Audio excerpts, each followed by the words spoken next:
الحمد لله نحمده ونستعينه ونستغفره ونؤمن به ونتوكل عليه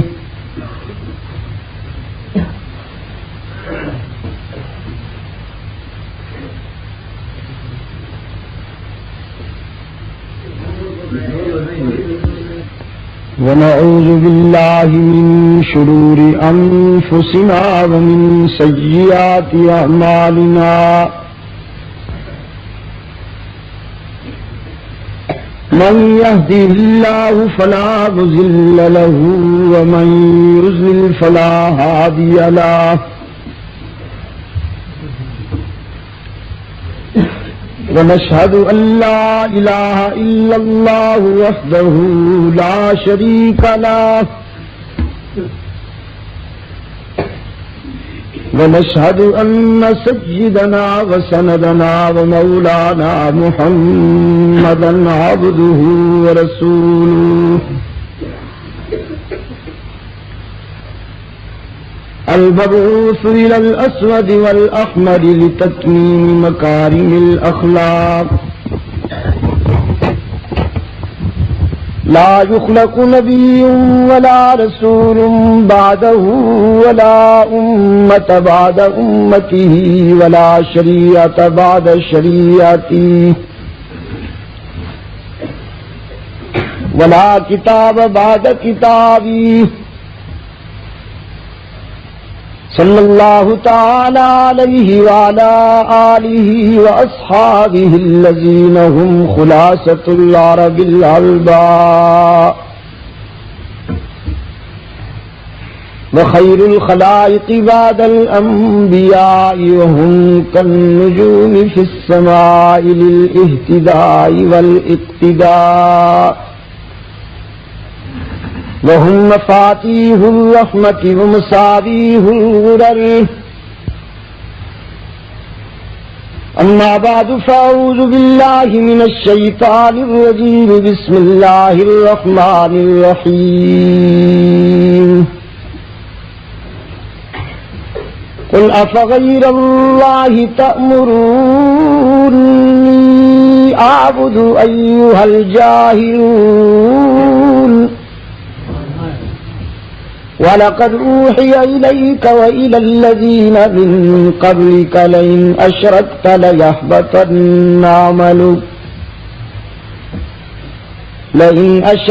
لَيَحْبَطَنَّ عَمَلُكَ وَلَتَكُونَنَّ مِنَ الْخَاسِرِينَ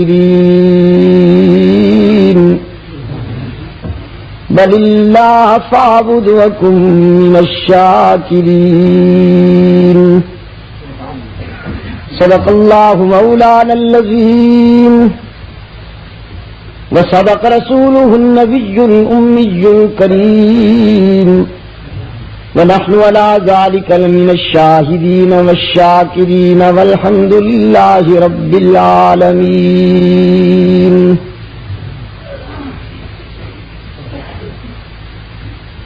محترم بزرگوں اور عزیز دوستوں، ایک عرصہ کے بعد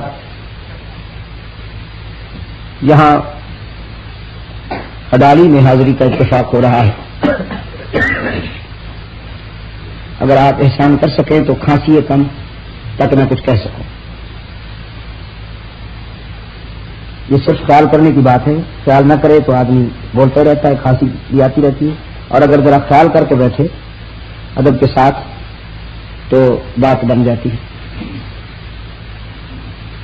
مردہ قوموں کی طرح پروگرام میں بیٹھنا نہیں چاہیے. باخبر، بیدار اور باشعور لوگوں کی طرح جتنی دیر بھی آپ بیٹھیں باتوں کو سماعت فرمائیں.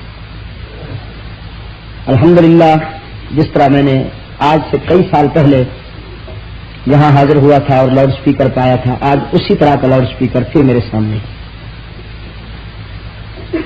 یہ میرا مقدر. تو عرض کر رہا تھا کہ ایک عرصہ کے بعد یہاں حاضری کی سعادت حاصل ہو رہی ہے.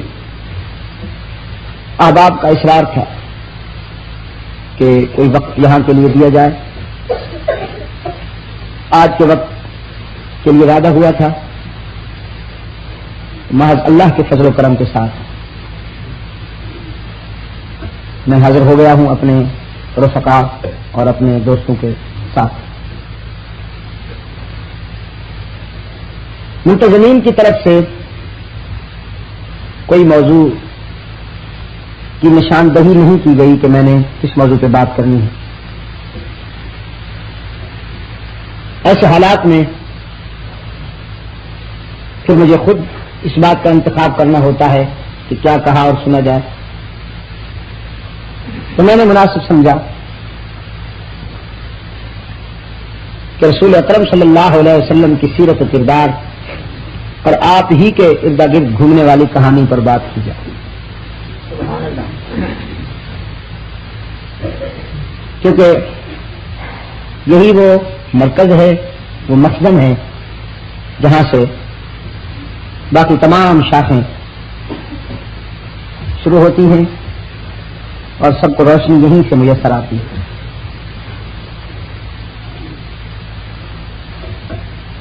رسول اکرم صلی اللہ علیہ وسلم کی سیرت طیبہ ایسا سدا بہار موضوع ہے عزیز دوستو کہ 14 سال گزر جانے کے باوجود اس کی جاذبیت اور کشش میں کوئی فرق نہیں آیا۔ جس طرح آج سے 1400 سال پہلے پرکشش تھا، آج بھی اسی طرح پرکشش ہے۔ اللہ نے ورفعنا لک ذکرک کے تقاضے یوں پورے کیے کہ اپنے نام کو بھی دوام بخشا، اپنے ذکر کو بھی دوام بخشا۔ خدا کے نام کی جتنی بھی تسبیح پڑھی جائے وہ پرانا نہیں ہوتا۔ اہل دل، اہل اللہ اصلاح قلب و نظر کے لیے جب اوراد و وظائف تجویز کرتے ہیں، اور جن حضرات کو اللہ نے یہ لذت بخشی ہے کہ وہ اوراد و وظائف بالالتزام پڑھیں، تو ان سے پوچھئے کہ ہر وظیفہ، ہر وقت کا کوئی ورد جو پڑھا کرتے ہیں اس میں وہ نئی لذت اور کیف محسوس کرتے ہیں۔ بالکل یہی حال ہے رسول اکرم صلی اللہ علیہ وسلم کی ذات اقدس کے ارد گرد گھومنے والی کہانی کا، کہ حضور کی سیرت و کردار کی جب بات کی جائے گی اس میں کوئی بڑھاپا محسوس نہیں ہوگا۔ ورنہ انسان کی یہ فطرت ہے کہ جب کوئی بات بار بار سنتا ہے تو طبیعت سیر ہو جاتی ہے، کوئی کتاب جب بار بار پڑھتا ہے تو طبیعت سیر ہو جاتی ہے، لیکن رسول اکرم صلی اللہ علیہ وسلم کی سیرت پاک اول مسک ما کررتہ یتذوق کا مصداق ہے کہ کستوری کی دبیا کی طرح اسے جب بھی کھولو مہک ہی مہک محسوس ہوتی ہے۔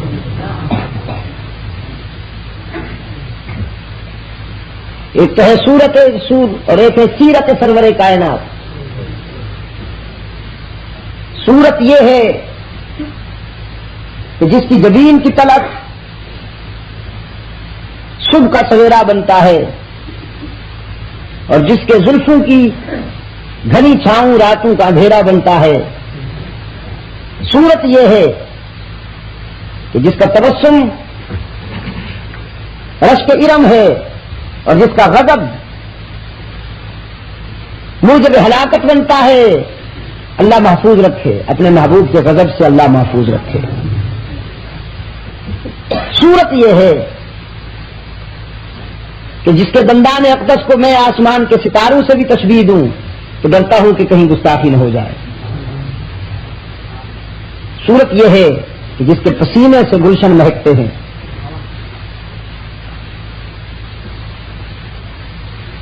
لیکن آج دن کو بھی میں نے ایک بات کہی، یہاں پھر دوہرا دیتا ہوں کہ صورت بیان کی جائے تو خطرہ کوئی نہیں، خطرہ کوئی نہیں۔ 40 سال تک حضور کی زندگی میں صورت کا مظاہرہ ہوتا رہا، نہ راہوں میں کانٹے بچھائے گئے، نہ پتھر مارے گئے، نہ کردار کشی کی مہم چلائی گئی، نہ حضور کی ہوٹنگ کے لیے جلوس نکالے گئے۔ ہر طرف محبت ہی محبت ہوا کرتی تھی، لیکن جب فاران کی بلندیوں سے نبوی سیرت کا آغاز ہوا تو دوستی دشمنی میں بدلنے لگی، محبت عداوت میں بدلنے لگی، پھر ہر طرف سے پتھر آنے لگے، پھر جسم لہوحان ہو گیا۔ میرے عزیز دوستو، صرف سرکار دو عالم صلی اللہ علیہ وسلم کی ذات اقدس نہیں، تمام انبیاء علیہ الصلوۃ والسلام کی سیرت و کردار کو سامنے رکھیے اور قرآن کے آئینے میں اسے پرکھیے۔ کوئی ایک پیغمبر بھی آپ کو ایسا نہیں ملے گا جس نے تعویذ گندا بیچنے کے لیے گدی نشینی اختیار کی ہو، ایک بھی پیغمبر۔ از آدم تا محمد عربی صلی اللہ علیہ وسلم جتنے انبیاء آئے ہیں سب کا یہ مشترکہ کاز ہے، کمبائنڈ کاز ہے کہ سب نے اللہ کی توحید کا پرچم اٹھایا۔ فرمایا وما ارسلنا من قبلک من رسول الا نوحی الیہ انہ لا الہ الا انا فاعبدون۔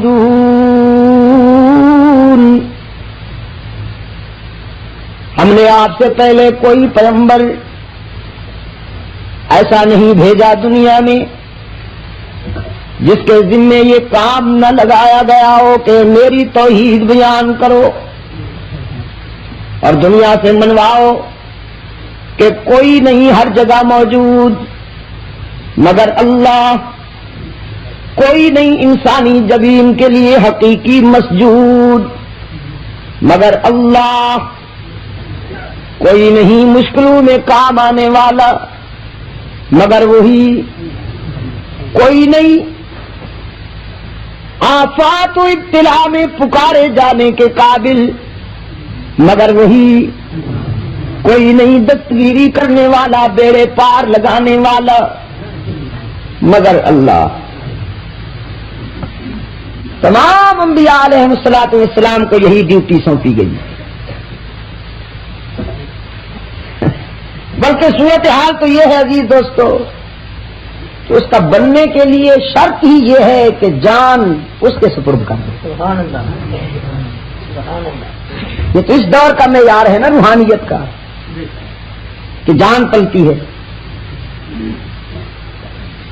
آج کل کے کسی گدی نشین کو دیکھیے تو صحیح، سادہ لو جاہلوں کے دل و دماغ سے روحانیت کی مسند پہ بیٹھ کر گلی ڈنڈا کھیلنے والے فنکاروں کو دیکھیے تو صحیح، 3.5 من کی باڈی ہے۔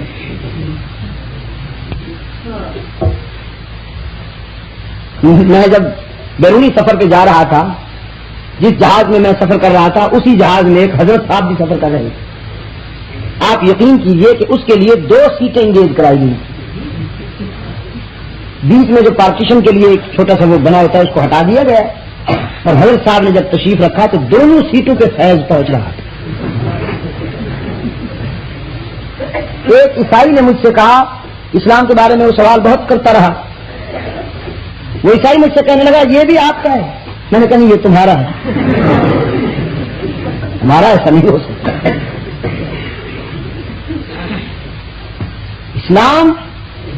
اسلام تو اتنا سچائی پر مبنی موقف ہے عزیز دوستو، فاروق اعظم رضی اللہ تعالی عنہ نے، اسلام کے فاروق اعظم رضی اللہ تعالی عنہ نے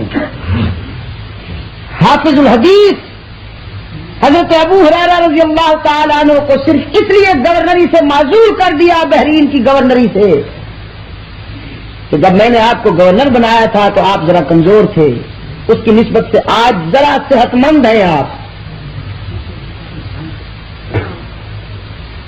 حضرت ابو ہریرہ نے اس کی وجہ بھی بتائی کہ امیر المومنین پہلے کئی دنوں تک فاقے ہوتے تھے، ہم تو اصحاب صفہ کے درویشوں سے تعلق رکھتے تھے، بیٹھے رہتے تھے مسجد نبوی کے اس چبوترے پر، کبھی کوئی کھجور کا خوشہ آ گیا تو چند دانے حضور کے مقدس ہاتھوں سے ہمیں تقسیم ہوتے تھے، کبھی کوئی اونٹ کا دودھ آ گیا، اونٹنی کا دودھ آ گیا یا بکریوں کا دودھ آ گیا تو وہ بھی حضور کے ہاتھوں سے 2 3 گھونٹ سب کو تقسیم ہو جاتے تھے، کبھی کوئی ستو کی لت آ گئی تو وہ تقسیم ہو گئی۔ اور امیر المومنین آپ کو وہ دن بھی یاد ہوگا یہ باتیں ہو رہی ہیں مکہ مکرمہ میں، کیونکہ فاروق اعظم کا یہ مزاج تھا کہ حج کے موقع پر تم سب جمع ہو جایا کرو، جتنے بھی گورنر ہیں وہ جمع ہو جائیں تاکہ میں انہیں دیکھوں کہ اقتدار پہ پہنچنے کے بعد کہیں سائز تو نہیں بدل گئے۔ علیکم بمکہ عند الموسم حکم ہوا کرتا تھا، حج کے موقع پر جمع ہو جاؤ، میں تمہارا جائزہ لوں گا۔ تو اب ابو ہریرہ صفائی بیان کر رہے ہیں، فاروق اعظم کی احتساب کی نگاہیں، فاروق اعظم تو پھر فاروق اعظم ہے جس کے نام سن کر ابلیس کی ماں مرتی تھی نہیں مرتی ہے، اب بھی فاروق اعظم کا نام آئے تو ابلیس کی ماں مرتی ہے۔ ابو ہریرہ رضی اللہ تعالیٰ عنہ عرض کرنے لگے، امیر المومنین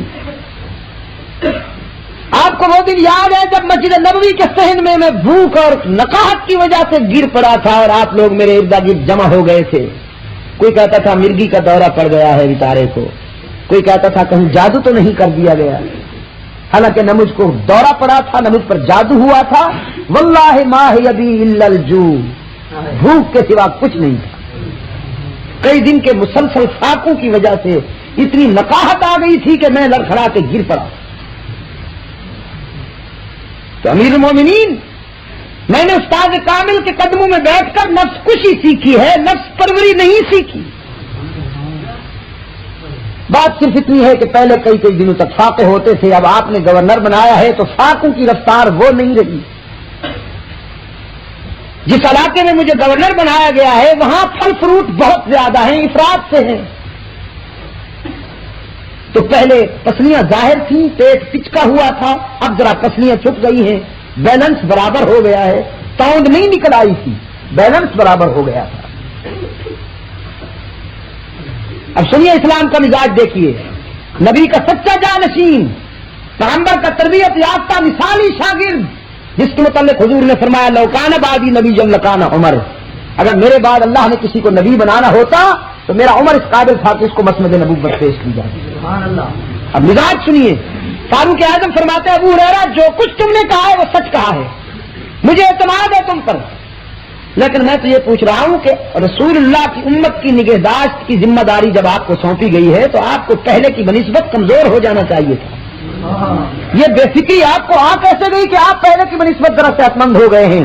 میں آپ کو گورنری سے معذور کرتا ہوں تاکہ آنے والی نسلیں یہ تانا نہ دیں کہ نبی کے غلاموں نے نفس پروری کے لیے حکومتیں حاصل کی تھیں۔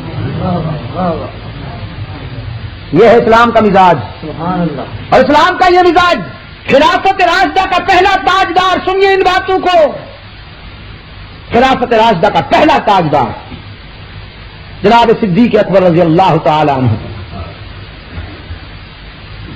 وصی رسول، جس کے متعلق رسول اکرم صلی اللہ علیہ وسلم نے اپنی زندگی کے آخری لمحات میں وصیت فرمائی کہ میرے بعد میری امت کا قائد ابو بکر بنے گا، میری امت کا امام ابو بکر بنے گا۔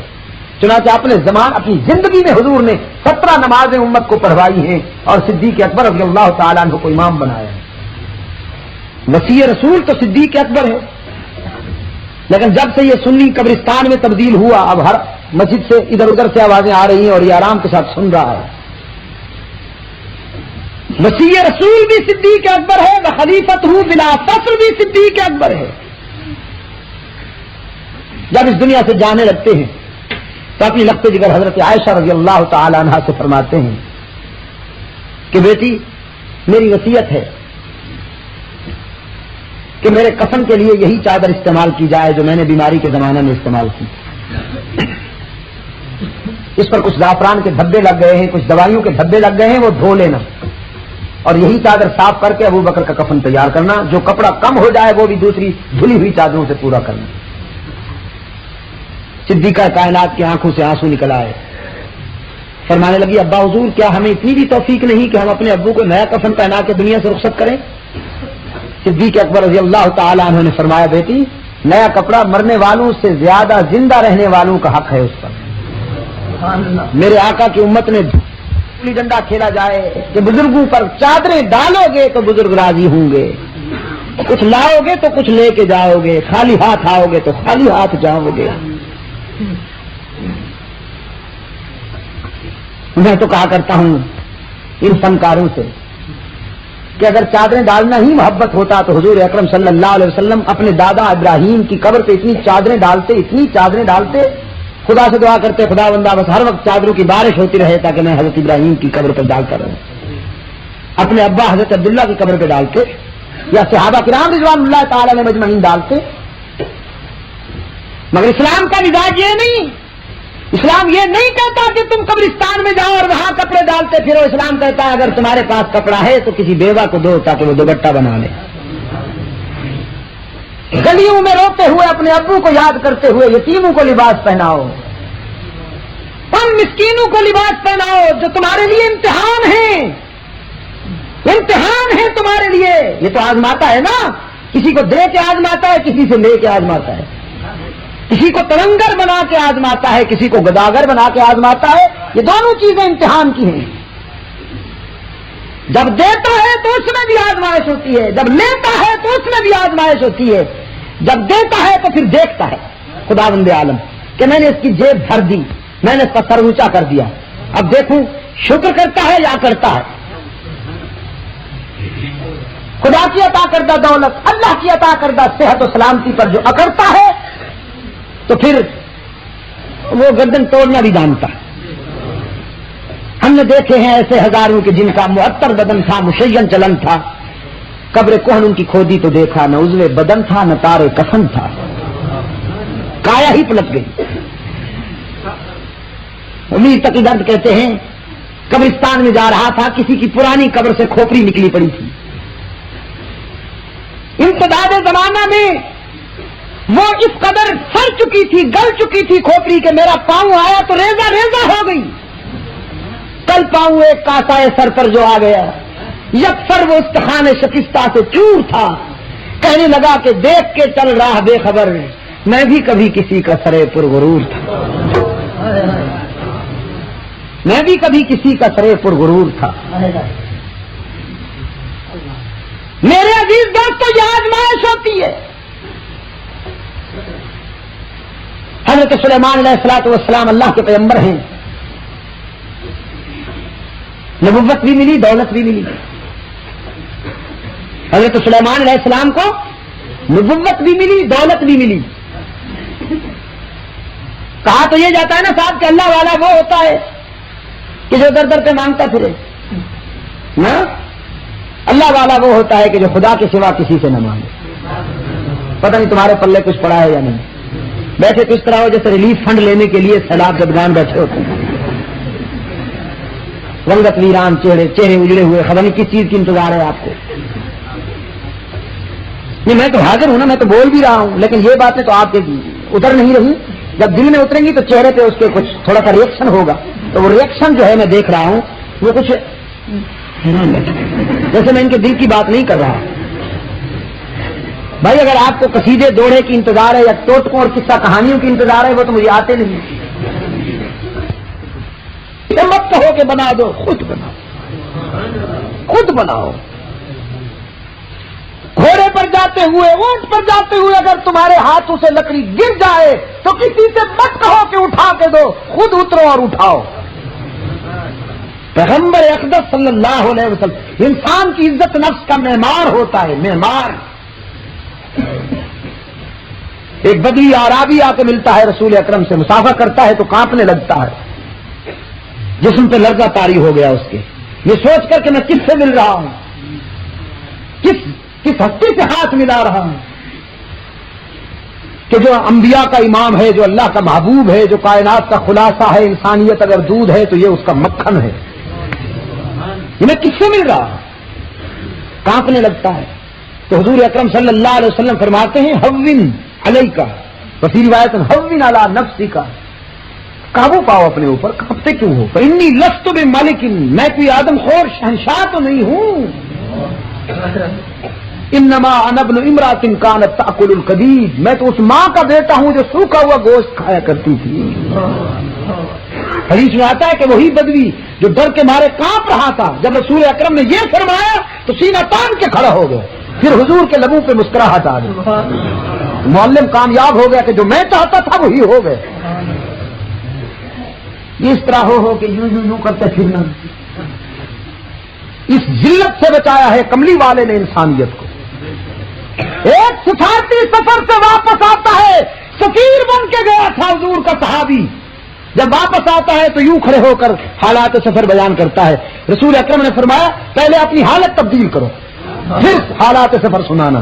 میرے سامنے اس طرح کھڑے ہونے کی تمہیں اجازت نہیں جیسے انسان خدا کے آگے کھڑا ہوتا ہے، میرے سامنے اس طرح کھڑے رہو جیسے انسان کے آگے کھڑا ہوتا ہے. پتہ نہیں کیا بنا رکھا ہے یار لوگوں نے. تو حضرت سلیمان علیہ السلام کو اللہ نے فخر بھی دیا تھا.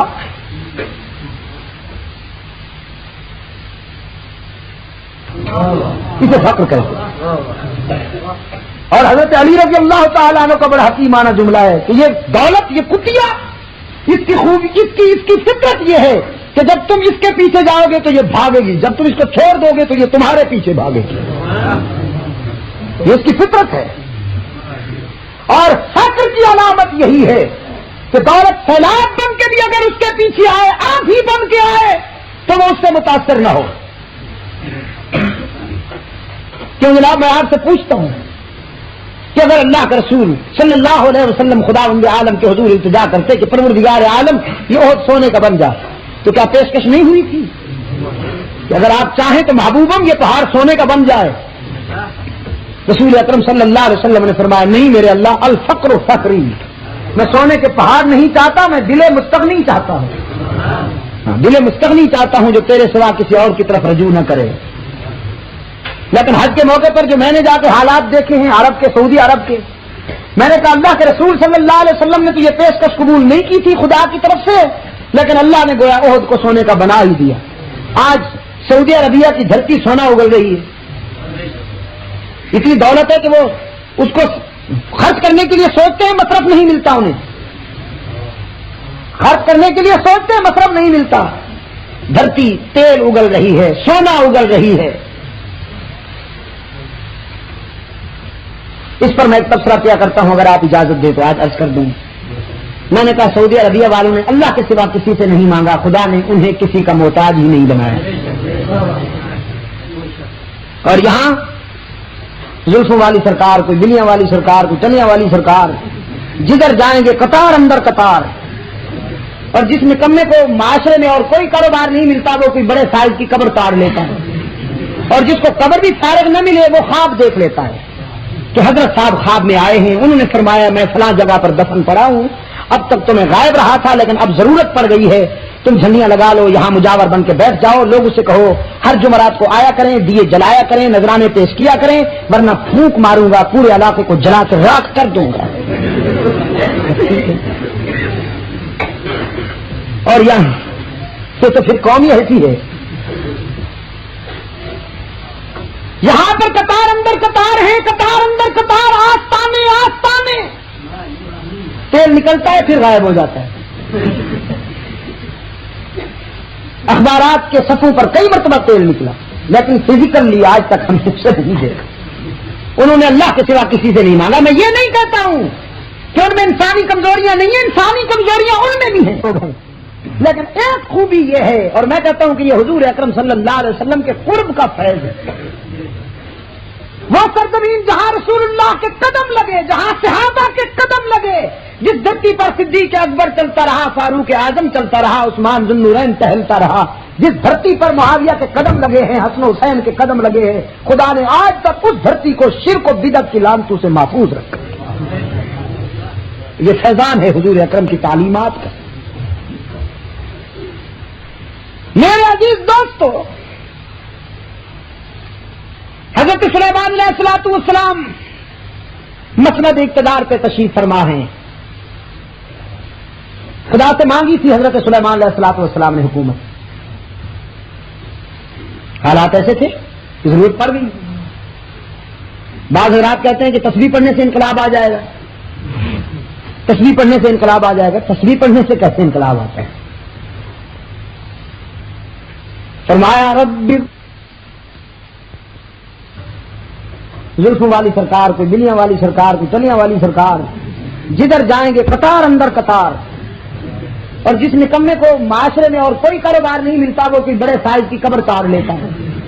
اور جس کو قبر بھی فارغ نہ ملے وہ خواب دیکھ لیتا ہے کہ حضرت صاحب خواب میں آئے ہیں، انہوں نے فرمایا میں فلاں جگہ پر دفن پڑا ہوں، اب تک تو میں غائب رہا تھا لیکن اب ضرورت پڑ گئی ہے، تم چالو یہاں مجاور بن کے بیٹھ جاؤ، لوگ اسے کہو ہر جمعرات کو آیا کریں، دیے جلایا کریں، نذرانے پیش کیا کریں، ورنہ پھونک ماروں گا، پورے علاقے کو جلا کے راکھ کر دوں گا۔ اور یہ تو پھر قوم ہی ایسی ہے، یہاں پر قطار اندر قطار ہیں، قطار اندر قطار، آستانے آستانے، تیل نکلتا ہے پھر غائب ہو جاتا ہے۔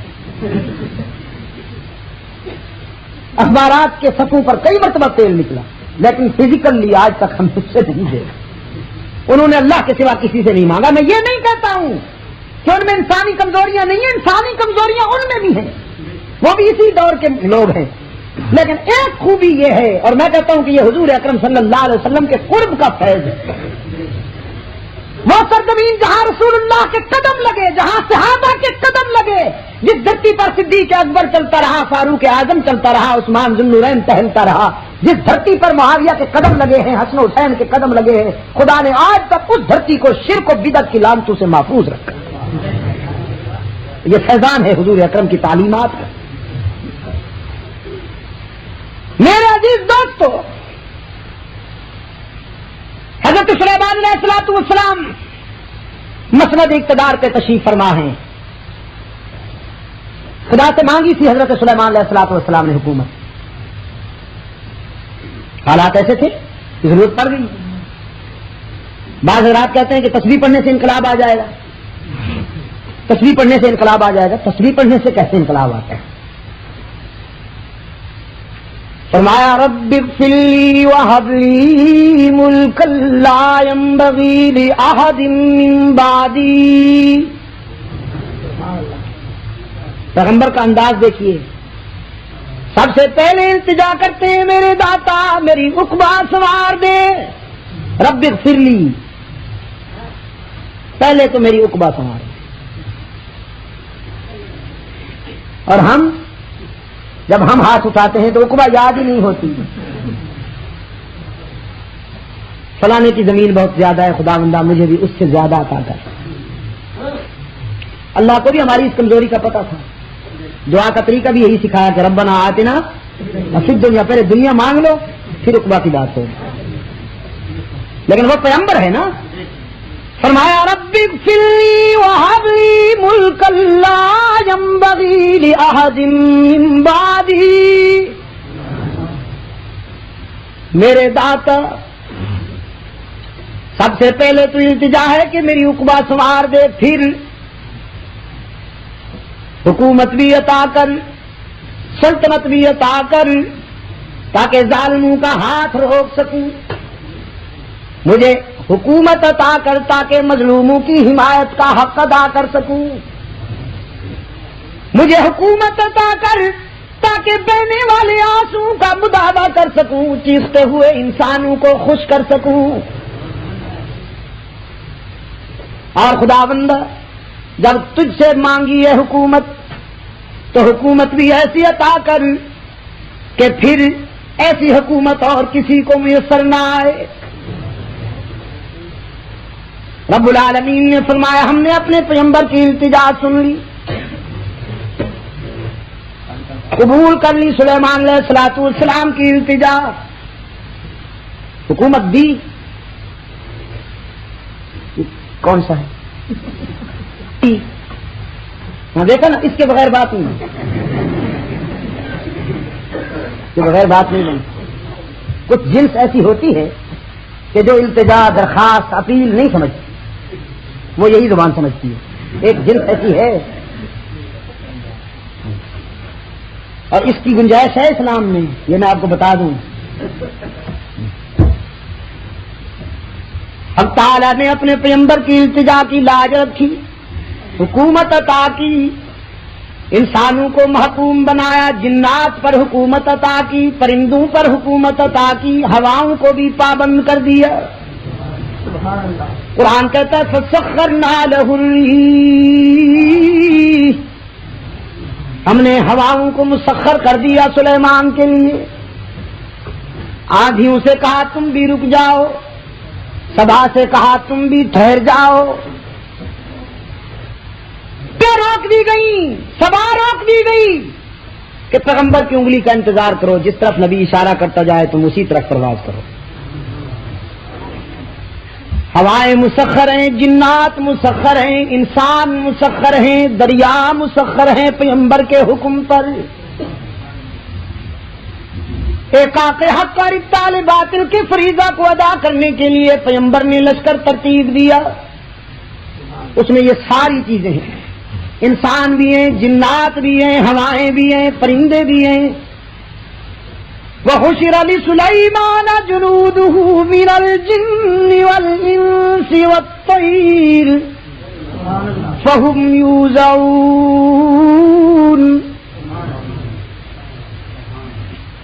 لشکر جا رہا ہے حضرت سلیمان علیہ السلام کا، کسی کو لوٹنے کے لیے نہیں، بیماروں کو صحت مند بنانے کے لیے، لوٹ مار کا بازار گرم کرنے کے لیے نہیں جا رہا لشکر سلیمانی، تعمیر کا فرض ادا کرنے کے لیے جا رہا ہے۔ ایک مقام پر پڑاؤ کیا، لشکر نے پڑاؤ کیا، نگاہ نبوت نے جائزہ لیا لشکر کا، غور سے دیکھا کہ سب موجود ہیں یا نہیں۔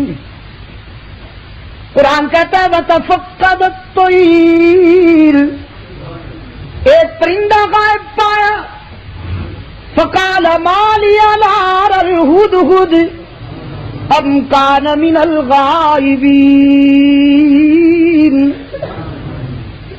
حضرت سلیمان علیہ السلام فرمانے لگے کیا بات ہے، مجھے ہدہد نظر نہیں آ رہا، ذرا دیکھو نہ کہیں ادھر ادھر چھپا ہوا ہے یا میری اجازت کے بغیر غائب ہو گیا۔ قرآن کی عظمتیں کتنی بے داغ ہیں، دونوں پہلو بتا دیے۔ چھوٹا سا پرندہ اتنے عظیم لشکر میں سے غائب ہوا تو نگاہ نبوت نے، پیغمبر کی فراست نے محسوس کر لیا کہ لشکر سے پرندہ غائب ہو گیا ہے۔ لیکن قرآن نے آگے یہ بھی واضح کر دیا کہ ما لِیَ لَا أَرَى الْهُدْهُدَ، بھئی وہ کہاں گیا؟ یہ تو پتہ چل گیا کہ یہاں لشکر میں وہ نہیں ہے، لیکن یہ پتہ نہیں کہ ہے کہاں۔ فرماتے لَأُعَذِّبَنَّهُ عَذَابًا شَدِيدًا، جب پتہ چلا کہ لشکر میں ہدہد نظر نہیں آتا، غضبناک لہجے میں فرماتے ہیں چونکہ اجازت کے بغیر چلا گیا سزا دوں گا۔ أَوْ لَأَذْبَحَنَّهُ، اگر جرم زیادہ سنگین ہوا تو سزائے موت بھی دے سکتا ہوں، زیادہ جرم سنگین ہوا چونکہ میری اجازت کے بغیر چلا گیا۔ أَوْ لَيَأْتِيَنِّي بِسُلْطَانٍ مُبِينٍ، ہاں اگر اپنی غیر حاضری کی کوئی معقول وجہ بتائی تو معاف بھی کر دوں گا۔ جلال بھی ہے، جمال بھی ہے، غصہ بھی ہے، عفو درگزر بھی ہے۔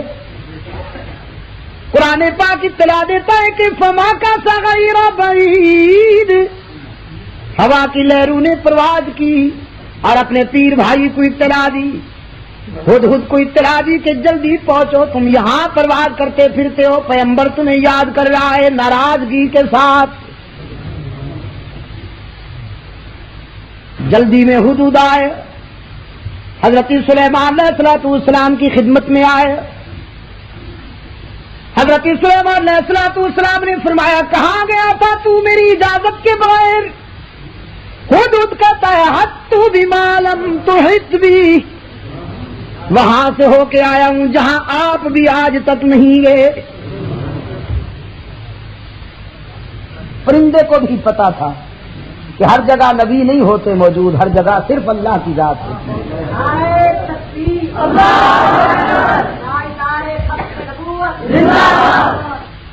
ایک مرحلہ پیچھے گزرا ہے وہ بھی عرض کرتا جاؤں۔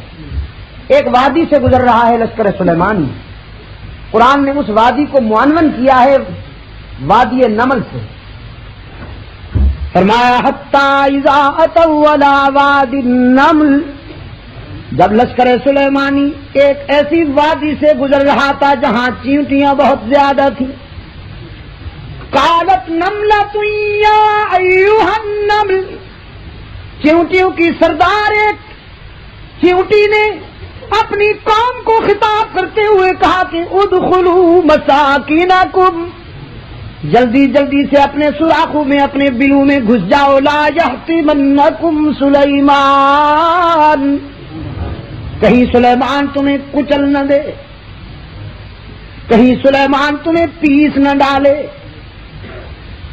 تو فطرت نے سوال کیا، پیغمبر سنگ دل تو نہیں ہوتے، کمزوروں کو پیسا نہیں کرتے، نبی تو ظالموں سے ٹکرایا کرتے ہیں، کمزوروں کو سینے سے لگایا کرتے ہیں، نبی کمزوروں کو نہیں پیسا کرتے۔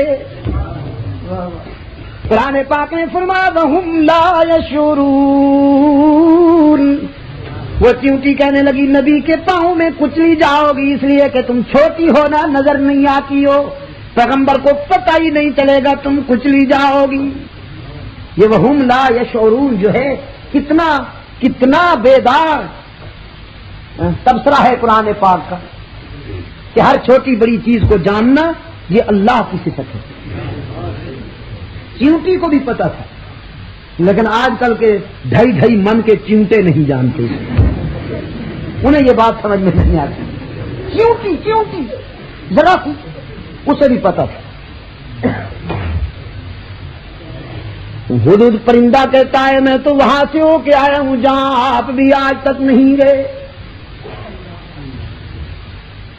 احطت بما لم تحط به وجئتك من سبأ بنبأ یقین، ایک پختہ خبر لایا ہوں قوم سبا کی طرف سے،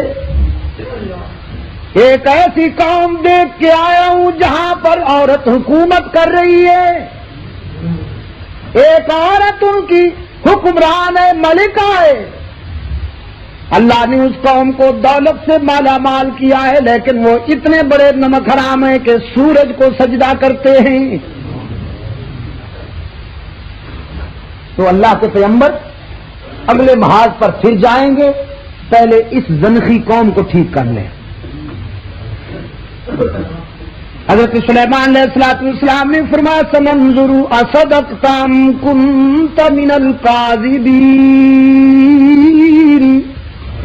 یہ ابھی معلوم کرتا ہوں کہ تو سچ کہتا ہے یا غلط۔ اور یہ تاریخ میں پہلا خط ہے جو ایک حاکم کی طرف سے دوسرے حاکم کو لکھا جا رہا ہے حضرت سلیمان کے ہاتھوں سے۔ قرآن پاک میں اللہ نے ہو بہو اس خط کو محفوظ رکھا، اس کی تحریر ہے انہ من سلیمان وانہ بسم اللہ الرحمن الرحیم اللہ تعالی علی واتونی مسلمین، کہ یہ خط اللہ کے نبی سلیمان کی طرف سے اس رحیم و کریم کے نام سے شروع کرتا ہوں جس سے بڑھ کر مہربانی کرنے والا ہی کوئی نہیں۔ اور آگے مجھے مولوی سمجھ کے میرے خط کو نہ ٹال دینا، اطاعت کے جذبے کے ساتھ چلی آؤ، تمہاری خیر اسی میں ہے۔ اللہ تعالی علیہ، اکڑنے کی کوشش نہ کرنا، اترانے کی غلطی نہ کرنا۔ حضرت سلیمان علیہ السلام کی یہ تحریر وہی پرندہ لے کے جاتا ہے سفیر بن کر، وہی پرندہ لے کے جاتا ہے، اور بلقیس کو جا کے وہ خط پیش کرتا ہے۔ بلقیس نے اپنی کابینہ کا اجلاس بلایا، کابینہ کا اجلاس بلایا، اور ان کے سامنے حضرت سلیمان علیہ السلام کی تحریر پیش کی۔ کہنے لگی آج ایسا خط آیا ہے کہ میری آنکھوں نے ایسی باوقار تحریر کبھی دیکھی ہی نہیں۔ اس خط کا مضمون بڑا خطرناک ہے، میری شاہی خطرے میں ہے، تمہاری وزارتیں خطرے میں ہیں، بتاؤ کیا کریں۔ اس میں لکھا ہے کہ تاج و تخت چھوڑ کر اطاعت گزار بن کے وہاں پہنچ جاؤں، کیا رائے ہے تمہاری؟ کرسی کا چسکا جب لگ جائے کسی کو تو وہ آرام سے تھوڑی چھوڑتا ہے. کھڑے ہو گئے, کہنے لگے اولو قوت, ہم تو طاقت والے ہیں, وَأُولِي بَأْسٍ شَدِيدٍ, ہم تو سخت گرفت کرنے والے ہیں, آپ ڈریے نہیں, ہمیں حکم دیجئے, ہم خون کی ندیاں بہا دیں گے. قرآن کہتا ہے وہ تھی تو عورت, اور تھی بھی کافرہ مشرکہ, لیکن آدم خور نہیں تھی. کہنے لگی ان الملوک اذا دخلوا قریۃ افسدوها, جب کوئی بادشاہ فاتح بن کر مفتوحہ قوم کی بستیوں میں داخل ہوا کرتے ہیں تو ماؤں کی مامتا لٹ جاتی ہے, بچے یتیم ہوتے ہیں, بیٹیوں کی آبرو لٹتی ہے, بہنوں کے سر سے دوپٹہ اترتا ہے, انسانی لاشوں کے انبار لگ جاتے ہیں, انسانی خون کی ندیاں بہنے لگتی ہیں. یہی ہوتا ہے نا, یہی ہوتا تھا, یہی ہو رہا ہے, اب بھی یہی ہو رہا. مجھ سے ایڈنبرا میں اسکاٹ لینڈ میں ایک انگریز پوچھنے لگا کہ یہ جو کچھ ایران میں ہو رہا ہے یہی اسلام ہے؟ میں نے اس سے کہا بالکل نہیں, اسلام یہ نہیں ہے. کہنے لگا اس کی تو بہت بڑی داڑھی ہے, اسپیشل سائز ہے داڑھی کا اس کا. تو میں نے کہا مسٹر یہ آپ کو کس نے کہا ہے کہ داڑھی میں اسلام ہے؟ داڑھی میں اسلام نہیں ہے, اسلام میں داڑھی ہے, اسلام میں داڑھی ہے, لیکن داڑھی میں تو اسلام نہیں کہ جو داڑھی بڑھا لے وہی معیار بن جائے اسلام کا. اسلام ایک نقطہ نظر کا نام ہے, ایک موقف کا نام ہے.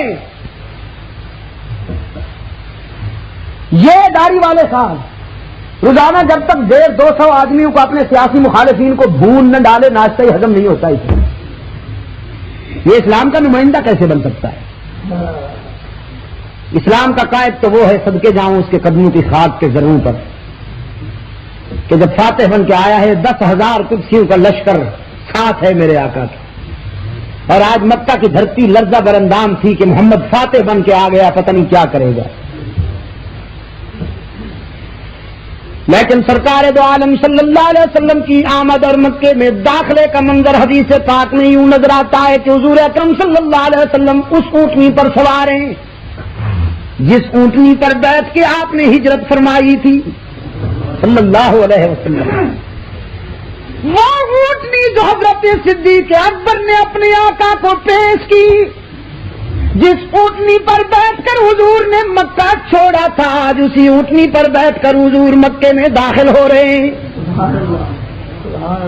اور آپ کے پیچھے حضرت زید رضی اللہ تعالیٰ عنہ کا بیٹا حضرت اسامہ بیٹھا ہے, بچہ فرق مسرت میں اچھلتا ہے اسامہ. رسول اکرم صلی اللہ علیہ وسلم نے اسامہ کے سر پہ ہاتھ رکھا, فرمایا اسامہ تمہیں اچھلنے کودنے کی اجازت نہیں. اسامہ نے عرض کیا حضور آج خوشی کا دن ہے نا. کملی والے نے فرمایا بیٹے محمد کی شریعت میں خوشیوں میں رقص کرنے کی اجازت نہیں, مصیبت میں ماتم کرنے کی اجازت نہیں.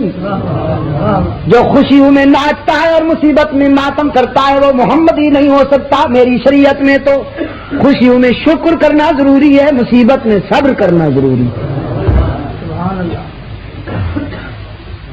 پھر ایک طرف سے آواز آئی حضرت سعد ابن عبادہ سید الانصار. یہ وہ سعد ابن عبادہ ہے ثقیفہ بنو ساعدہ کا رئیس, جس کے گھر میں خلافت راشدہ کی تاسیس ہوئی اور صدیق اکبر کو خلیفہ اول منتخب کیا گیا. نعرہ تکبیر. حضرت سعد ابن عبادہ نے نعرہ لگایا الیوم یوم الملحمہ. مکہ والوں تم نے ہمیں ستایا تھا, آج ہم تمہیں ستائیں گے. تلک الایام نداولها بین الناس. یہ راتیں اور دن اللہ کے ہاتھ میں ہے, وہ جس طرح چاہتا ہے پھیرتا رہتا ہے. حضور اکرم صلی اللہ علیہ وسلم نے فرمایا خوشیاں بھی دائمی نہیں, غم بھی دائمی نہیں, راحتیں بھی دائمی نہیں، مصیبتیں بھی دائمی نہیں۔ اللہ نے جسے خوشیوں کی دوپہر دی ہے اس سے کہو کبھی کبھی محسن کے حضور سجدہ شکر بجائے لایا کر، کہیں وہ مصیبت کی رات مسلط نہ کر دے۔ اور خدا نے جسے مصیبتوں میں آزمایا ہے اس کے متعلق حضور نے فرمایا اس سے جا کے کہہ دو مایوس نہ ہوا کر کہ چمکتے ہیں ستارے رات جب تاریک ہوتی ہے۔ حضرت سعد کا یہ نعرہ، حضرت سعد کا یہ سلوگن سرکار دو عالم صلی اللہ علیہ وسلم تک پہنچا۔ کملی والے نے سعد کو بلایا، فرمایا تم کیا نعرہ لگاتے ہو؟ عرض کہ اللہ کے رسول میں آپ کے دشمنوں کو ڈرا رہا ہوں، خدا اور اس کے رسول کے دشمنوں کی حوصلہ شکنی کر رہا ہوں۔ رسول اکرم نے فرمایا نہیں سعد، یہ نعرہ مجھے پسند نہیں آتا۔ جب تم یہ کہتے ہو کہ آج بدلے کا دن ہے اور انتقام کا دن ہے تو میری رحمت پہ چوٹ پڑتی ہے، میرے جگر پہ چوٹ پڑتی ہے۔ تنبیہاً حضور نے وہ پرچم حضرت صاحب کے ہاتھوں سے لے لیا اور فرمایا علی کہاں ہے؟ حضرت علی آئے، کملی والے نے وہ پرچم حضرت علی کو دیتے ہوئے فرمایا جاؤ علی، اب مکے کے گلی کوچوں میں جا کے نعرہ لگاؤ الیوم یوم المرحمہ، آج بدلے کا نہیں معافی کا دن ہے۔ 3 مقامات ہیں جہاں پرچم حضرت علی رضی اللہ تعالیٰ عنہ کے ہاتھ میں آیا اور تینوں پہ اللہ نے عظمت فتح عطا فرمائی۔ ایک یہ فتح مکہ ہے اور ایک اس سے پہلے غزوہ بدر کے موقع پر جب گھمسان کی جنگ ہو رہی ہے اور علمبردار مجاہد زخمی ہو کر گر جاتا ہے، پرچم اسلامی بھی نظر نہیں آتا، صلی اللہ علیہ وسلم گر گرا کر دعا کر رہے ہیں خداوندا یہ 313 جو لایا ہوں اگر یہ مٹ گئے تو پھر تیری توحید کا پرچم کون اٹھائے گا، میری رسالت کا جھنڈا کون اٹھائے گا۔ اتنے میں حضور کو اطلاع ملی کہ حضور وہ پرچم بردار مجاہد زخمی ہو کے گر گیا ہے، مل نہیں رہا، تو رحمت عالم صلی اللہ علیہ وسلم خیموں میں تشریف لے گئے، حضرت سیدہ عائشہ کی اوڑھنی لائے، مریم اسلام حضرت عائشہ کا دوپٹہ لائے، حضور فرمایا علی کہاں ہے؟ حضرت علی رضی اللہ تعالیٰ عنہ نے عرض کیا رضاکار حاضر ہے حضور، کیا ارشاد ہے؟ کملی والے نے فرمایا علی آج تاریخ کا انوکھا باب لکھا جائے گا، آج میں اسلام کا پرچم بناتا ہوں عائشہ کے دوپٹے کو، اور اس پرچم کو اٹھائیں گے علی کے ہاتھ تاکہ دنیا کو ثابت ہو جائے کہ عائشہ کا دوپٹہ اتنا اہم ہے کہ اسلام کے عزت و ناموس کا نگہبان ہے، اور وہ اتنا اہم ہے کہ جناب سیدنا علی المرتضیٰ اسے بلند کرتے ہیں اور اپنے فطری حق کا فرض ادا کرتے ہیں۔ یہ پرچم بھی حضرت علی رضی اللہ تعالیٰ عنہ کے ہاتھ میں، اور پھر خیبر کے آخری مرحلے پر حضرت علی رضی اللہ تعالیٰ عنہ کے ہاتھ میں پرچم آیا، یہاں بھی اللہ نے فتح عطا فرمائی۔ تو میں نے اس سے کہا یہ اسلام ہے کہ جہاں سرکار دو عالم صلی اللہ علیہ وسلم نے اعلان کیا ہمارے مقابلے میں سب سے زیادہ ابو سفیان میدان میں اترتا رہا، لیکن آج میں اعلان کرتا ہوں من دخل دار ابی سفیان فہو آمن، جو ابو سفیان کے گھر میں پناہ لے لے ہم اسے کچھ نہیں کہیں گے۔ آج اگر ابو جہل کا بیٹا بھی شرمندہ ہو کے آئے تو ہم اسے سینے سے لگا لیں گے۔ تو حضور نے صرف کہا نہیں، لگا کے دکھایا کہ جب اکرمہ بن ابو جہل اشکبار بارگاہ رسالت میں آیا اور کہنے لگا حضور ابو جہل کے بیٹے کو بھی معاف کیا جا سکتا ہے، اللہ کے رسول نے فرمایا ہاں اگر وہ اللہ کی توحید اور میری رسالت کا اقرار کر لے۔ تو اکرمہ نے کہا میں اللہ کی توحید اور آپ کی رسالت کا اقرار کرتا ہوں۔ رحمت عالم نے فرمایا تو پھر میں تجھے بشارت دیتا ہوں کہ تیری جہنم جنت سے بدل گئی، تیری بربادی آبادی سے بدل گئی۔ اور پھر یہی اکرمہ ہے جو یرموک کی جنگ میں شہید ہوا، جہاں 4 لاکھ عیسائی مسلح ہو کے آئے ہیں اسلام کی شمع بجھانے کے لیے۔ حضرت اکرمہ رضی اللہ تعالیٰ عنہ اپنے بیٹے عمرو بن اکرمہ سمیت لشکر سے باہر آتے ہیں، مجاہدین کی طرف دیکھ کے کہتے ہیں میرے باپ نے اسلام سے عداوت میں حد کر دی تھی، آج میں اسلام سے محبت میں حد کرتا ہوں۔ کون ہے جو میرے ہاتھ سے موت کی بیعت کرے؟ ہم عیسائیوں پر ٹوٹتے ہیں اس جذبے کے ساتھ کہ شہید ہو جائیں گے۔ 400 گھوڑ سوار باہر آئے، 400 مجاہدین ابو جہل کے بیٹے حضرت اکرمہ رضی اللہ تعالیٰ عنہ کے ساتھ آئے کہ ہم بھی اللہ کے توحید اور رسول اللہ کی رسالت کی آبرو پر جان دینا فخر سمجھتے ہیں. یہ گھس گئے عیسائیوں کے لشکر میں، لاشوں کے پشتے لگا دیے، ہزاروں کو سنگار کر دیا. اختتام جنگ پہ حضرت خالد بن ولید رضی اللہ تعالیٰ عنہ لاشیں دیکھ رہے تھے، پہچان رہے تھے ان میں ہمارا کون ہے، مجاہد کون ہے، شہید کون ہے. تو پھر 2 لاشوں پہ حضرت خالد بن ولید پہنچے. ایک لاش حضرت اکرمہ کی تھی اور ایک لاش ان کے بیٹے حضرت عمرو بن اکرمہ کی. دونوں لاشوں کے بیچ میں بیٹھ کر ایک لاش کو ایک دانوں پہ رکھ لیا، دوسری لاش کو دوسرے دانوں پہ رکھ دیا. دونوں کے بالوں سے مٹی ہٹاتے ہوئے دونوں کی جبین چوم کر خالد بن ولید کہنے لگے، ابو جہل کا بیٹا آج تو خالد سے بھی بازی لے گئے. ابو جہل کا بیٹا آج تو خالد سے بھی بازی لے گیا کہ میں شہادت کی تمنا میں بے قرار کھڑا ہوں اور تو لیلا شہادت سے ہم آغوش ہو گئے.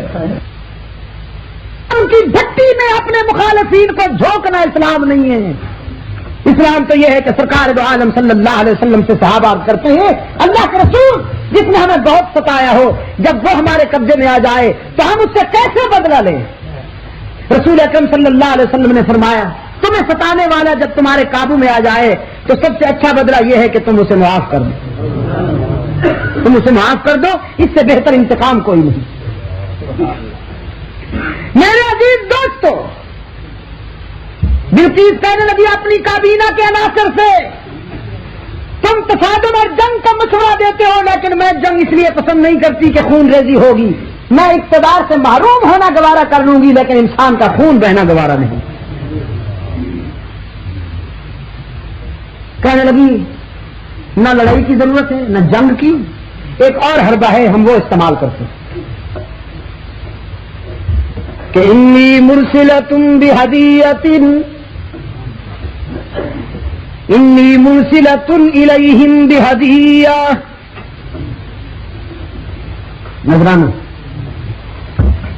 نذرانہ بھیجا جاتا ہے، بڑے قیمتی ہیرے جواہرات.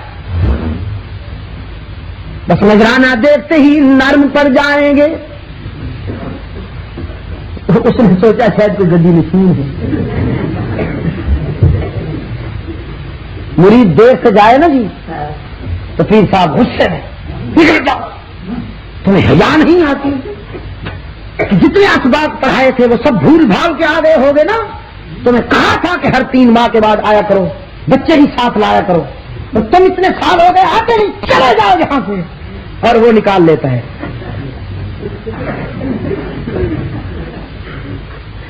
نئے نوٹوں کی گڈی، حضرت کا پارا اچانک ڈاؤن، ٹمپریچر ڈاؤن. اچھا کوئی بات نہیں، خیریت ہے، ٹھیک ہو، اتنی دیر نہ لگایا کرو نا.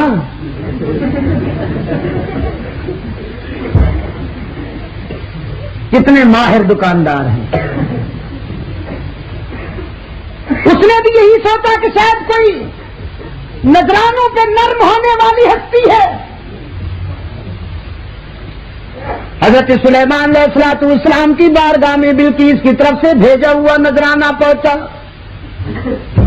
پیغمبر نے غضبناک لہجے میں فرمایا اتمدوننی بمال. سنگ دلو، تم مجھے نذرانوں سے راستے سے ہٹانا چاہتے ہو، میں تمہارے نذرانوں کو کیا کروں گا؟ میں تو اس سے لیتا ہوں جس سے بہتر دینے والا ہی کوئی نہیں. اچھا تو تم نے چھیڑا ہے نا، پھر اب چھیڑا ہے نا ہمیں، اب تو دیکھتا ہوں. اپنے محفل میں بیٹھنے والوں سے فرماتے ہیں تم میں سے کون ہے جو بلقیس کو تخت سمیت یہاں لائے؟ قال عفریت من الجن. میں نے عہد کیا ہے کہ جان دے دوں گا لیکن عثمان کا خون کا بدلہ لیے بغیر واپس نہیں جاؤں گا. اب تم نے بھی میرے ہاتھ پہ ہاتھ رکھ کے یہ وعدہ کرنا ہے اس وقت تک مدینہ نہیں لوٹیں گے جب تک عثمان کے خون کا بدلہ نہیں لے لیں گے. بیعت شروع ہوئی.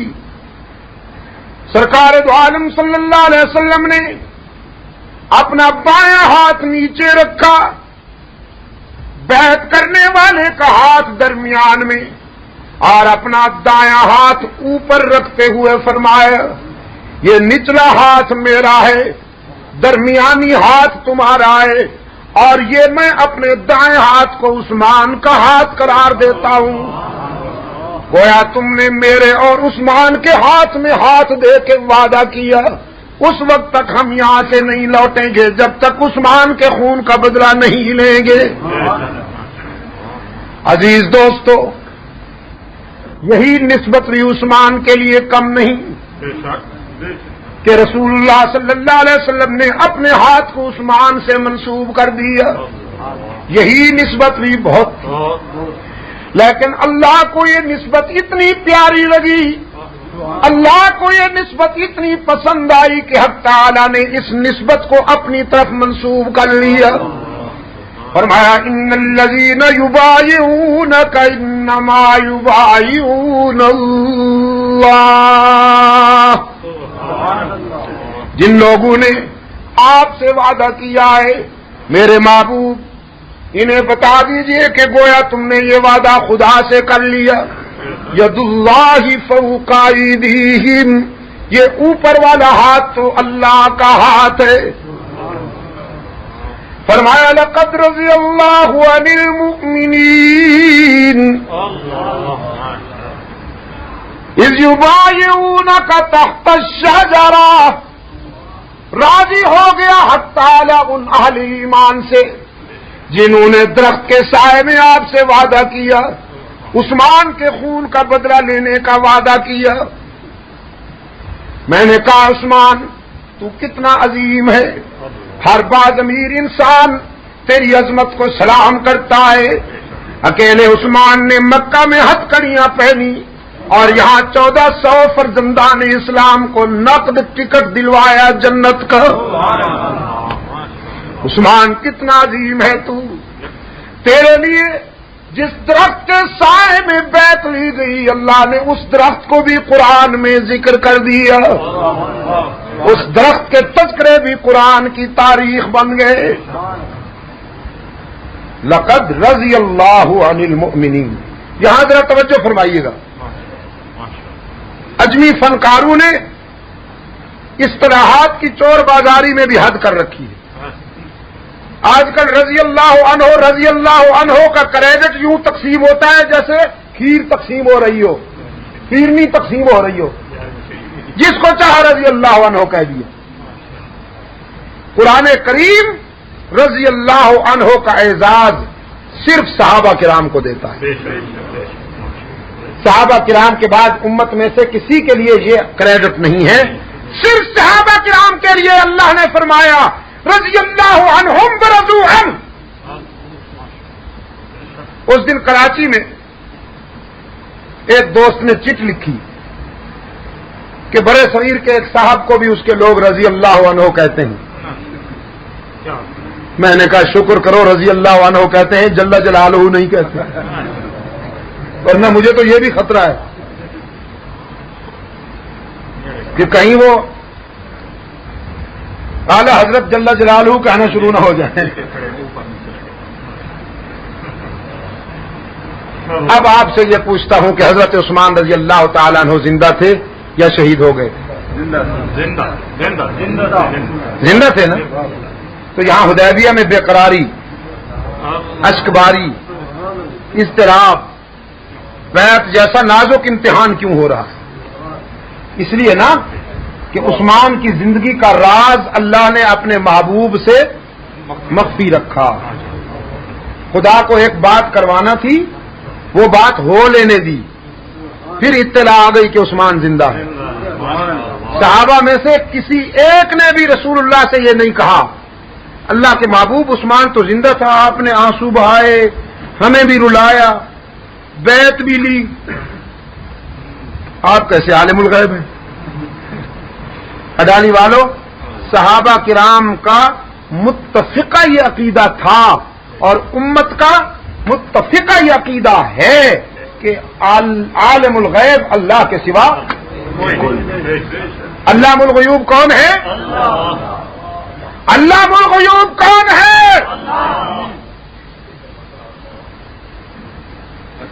ہاں ٹھیک ہے ٹھیک ہے ٹھیک ہے، اللہ کہا آپ نے.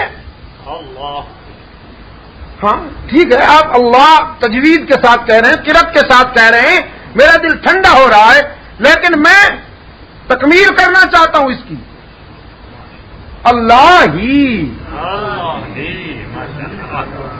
کیونکہ موسم ٹھیک نہیں ہے، کچھ بیمار کہتے پھرتے ہیں اللہ بھی، خدا کی وہ خصوصی صفات جو اس کی ذات کے لیے مخصوص ہیں، ان کا اقرار و اعتراف و اعلان کرتے ہوئے حسر کی ضربیں لگانا ضروری ہو گیا ہے، ہی کی ضربیں لگانا ضروری ہو گیا ہے، تاکہ بھی کے بیماروں کو شفائے کاملہ نصیب ہو جائے۔ اب پوچھتا ہوں اور سوچ کے جواب دینا، انسانی جبین کی نیاز مندیوں کے لیے حقیقی مسجود،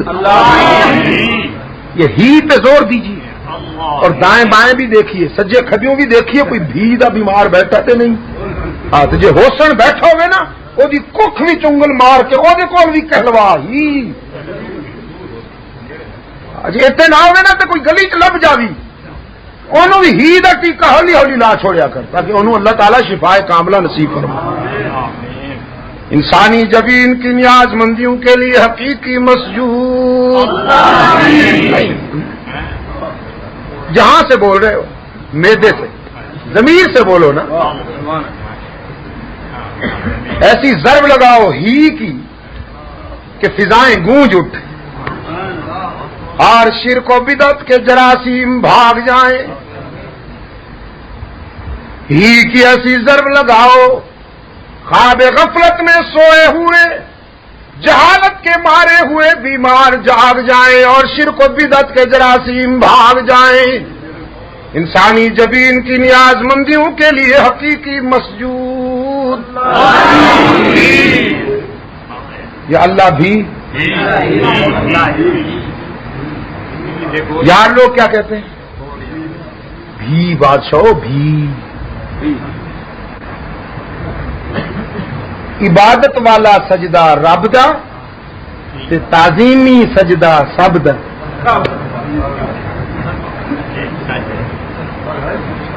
عبادت والا سجدہ رب دا تے تعظیمی سجدہ،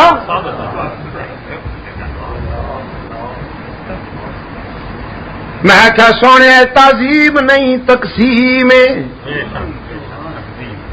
تعظیم نہیں اس دے حق وچ تقسیم، اللہ کے بغیر جبین جھکانے کے لیے تعظیم ادب و احترام کے عنوان سے اگر کسی کے آگے گنجائش ہوتی تو صحابہ کرام جیسے سچے مرید رحمت للعالمین جیسے سچے پیر و مرشد کے سامنے جبین جھکاتے، جھکائی صاحب نے، ورنہ مشکل تھا جبین جھکانا، جنہوں نے رسول کی منشا پہ سر کٹا دیا وہ سر جھکا نہیں سکتے تھے، لیکن نہیں، کٹایا سر رسول کی منشا پر، جھکایا اللہ کے حضور۔ اور ہڈالی والوں میں تو کہا کرتا ہوں سر کٹانے کے لیے بہت سے مقامات ہیں، لیکن سر جھکانے کے لیے ایک ہی در ہے۔ وطن کی آزادی خطرے میں ہو تو سر کٹایا جا سکتا ہے، ماں کا دوپٹہ خطرے میں ہو تو سر کٹایا جا سکتا ہے، بیٹی کی آبرو خطرے میں ہو تو سر کٹایا جا سکتا ہے، بہن کی عفت خطرے میں ہو تو سر کٹایا جا سکتا ہے، باپ کی پگڑی خطرے میں ہو تو سر کٹایا جا سکتا ہے، رحمت عالم صلی اللہ علیہ وسلم کی آبرو کے لیے سر کٹایا جا سکتا ہے، لیکن سر جھکانے کے لیے ایک ہی در تھا، ایک ہی در ہے اور ایک ہی در ہوگا قیامت تک۔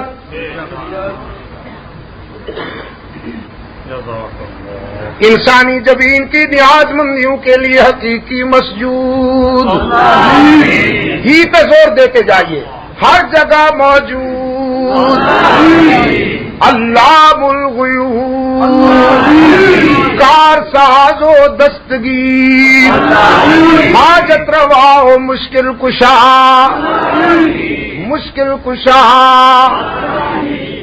یا اللہ بھی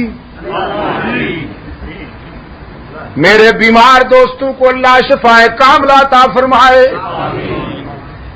میں تو کہا کرتا ہوں کبھی اپنی ضمیر سے پوچھو مشکل کشا کون ہے، تمہارا ضمیر بھی یہی کہے گا۔ مشکل کشا وہی ہونا چاہیے جس پہ خود کبھی مشکل نہ آئے، جو خود مشکلوں میں الجھے وہ مشکل کشا، جو خود حاجت مند ہو وہ حاجت روا۔ نبیوں رسولوں پہ آزمائشیں آئی کہ نہیں؟ حضرت آدم رو رہے ہیں، ظلمنا انفسنا وَإِن لَّمْ تَغْفِرْ لَنَا وَتَرْحَمْنَا لَنَكُونَنَّ مِنَ الْخَاسِرِينَ۔ حضرت یونس رو رہے ہیں، لا الہ الا انت سبحانک انی کنت من الظالمین۔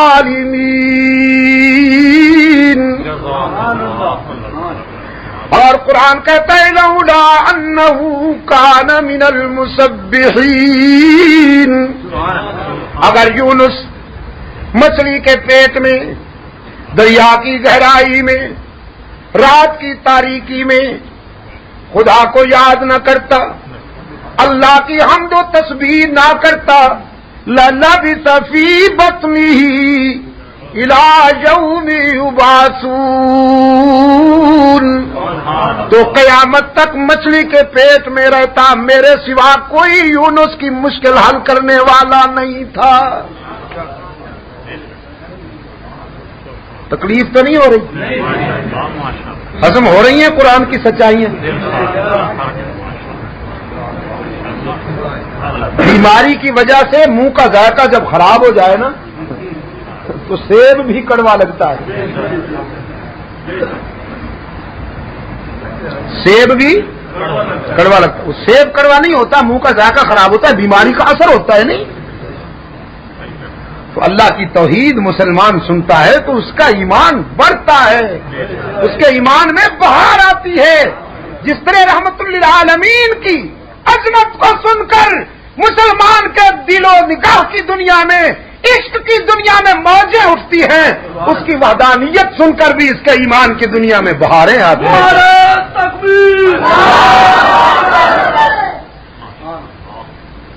میرے عزیز دوستو، ہر جگہ ہر وقت موجود، ہر جگہ ہر وقت موجود، سب کی سننے اور قبول کرنے والا، اپنوں کی بھی سنتا ہے، غیروں کو بھی محروم نہیں کرتا۔ دنیا والے اپنوں کی سنتے ہیں، دشمنوں کی نہیں سنتے، وہ اپنوں کی بھی سنتا ہے، دشمنوں کو بھی محروم نہیں کرتا۔ دنیا والے کہتے ہیں کچھ لے کے آؤ گے تو کچھ لے کے جاؤ گے، خالی ہاتھ آؤ گے تو خالی ہاتھ جاؤ گے۔ وہ کہتا ہے کچھ نہ لے کے آؤ، سب کچھ لے کے جاؤ، خالی ہاتھ آؤ، دامن بھر کے جاؤ۔ ایک افریقہ کا سیاہ فام مسلمان جو کرسچینٹی سے اسلام کی طرف آیا تھا، میں نے اس سے پوچھا میاں تمہیں اسلام کی کون سی ادا پسند آ گئی؟ یہ سننے کی بات ہے، توجہ سے، تمہیں اسلام کی کون سی ادا پسند آ گئی؟ وہ کہنے لگا جی اسلام کی بہت سی ادائیں مرغوب ہیں، دل نشیں ہیں، لیکن سب سے زیادہ مجھے اسلام کی جس ادا نے متاثر کیا وہ یہ تھی کہ اسلام میں خدا سے رابطہ قائم کرنے کے لیے تنکوں کے سہاروں کی ضرورت نہیں پڑتی، ایکسچینج کا چکر نہیں ہے، یہاں ڈائریکٹ ڈائلنگ ہے۔ میں نے کہا کیا کہا ہے تم نے، ذرا وضاحت کرو نا۔ کہنے لگا وضاحت صاف ہے، جب ہم عیسائی ہوتے تھے تو ہمیں پادری کہتا تھا تم گنہگار ہو، تم روح سیاہ ہو، تم بد کردار ہو، خدا تمہاری نہیں سنتا، ہم خدا کے پیارے ہیں، تم ہمیں خوش کیا کرو، ہم خدا کو تمہارے لیے راضی کریں گے۔ تو کہنے لگا بس ہم انہی کو ہی خوش کرتے رہتے تھے، کیونکہ انسان کو خوش کرنا تو پھر ایک مستقل درد سر ہوا. وہ بول رہا تھا اور مجھے اس کی گفتگو کے آئینے میں بہت سے چہرے نظر آ رہے تھے. میں نے کہا اب اس کو کیسے بتاؤں کہ ہمارے ہاں تو یہ بیماریاں بہت ہیں. یہاں بھی یار لوگوں نے دکانیں سجا رکھی ہیں, جھنڈیاں لہرا رکھی ہیں, زلفیں بڑھا رکھی ہیں. گناہگاروں سے کہتے ہو بدبختو, تم گئے گزرے بد کردار, خدا تمہاری تھوڑی سنتا ہے. ہم خدا کے پیارے ہیں, تم ہمیں خوش کرو, ہم خدا کو راضی کریں گے. کیونکہ تمہاری سنتا نہیں, ہماری ٹھکراتا نہیں. تمہاری ہمارے آگے, ہماری خدا کے آگے. کہنے لگا اکتا گئے ہم پادریوں کو خوش کر کر کے. ایک دن مجھے قرآن کریم کا نسخہ ہاتھ لگ گیا, انگلش ترجمے والا قرآن کریم کا نسخہ ہاتھ لگ گیا. میں نے اس کی ورق گردانی کی, دیکھوں مسلمانوں کا قرآن خدا سے ملنے کا کیا تصور بتاتا ہے. قرآن کریم میں نظر پڑی, ایک مقام پہ قرآن دعوت فکر دے رہا تھا. ادعونی استجب لکم اذا سألک عبادی عنی فإنی قریب. میرے بندے جب آپ سے میرا پتہ پوچھیں خدا کہاں ملے گا, انہیں بتا دیجئے میں تو تمہارے قریب رہتا ہوں, اور قریب بھی اتنا اقرب الیہ من حبل الورید, رگے حیات سے بھی قریب. تیرے دل کی گہرائیوں میں رہتا ہوں, دل کے آئینے میں ہے تصویر یار. جب ذرا گردن جھکائی دیکھ لی, فرمایا ادعونی استجب لکم, جب اتنا قریب ہوں تو مجھے پکارا کرو, میرے حضور اشک بہایا کرو. اس لیے کہ باقی جہاں جاؤ گے تانے ملیں گے. یہی در ہے جہاں آنے والوں کو تانا بھی نہیں دیا جاتا, ان کا دل نہیں توڑا جاتا. مگر الہ العالمین کس منہ سے آئے, دامن میں تو ایک بھی نیکی نہیں, ساری زندگی بغاوت میں گزار دی ہے, اب تو حیات ہی ہے, کس منہ سے تیرا نام لیں.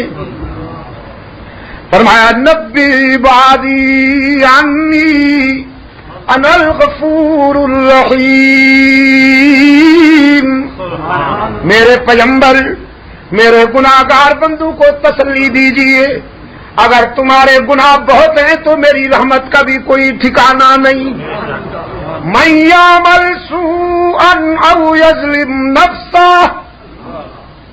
جس نے بہت ٹھوکریں کھائی ہوں, جس نے بہت گناہ کیے ہوں, لیکن جب شرمندہ ہو کر میرے در پہ آئے گا, ثم یستغفر اللہ یجد اللہ غفورا رحیما, جب میرے در پہ آئے گا تو مجھے غضبناک نہیں پائے گا, مہربان پائے گا.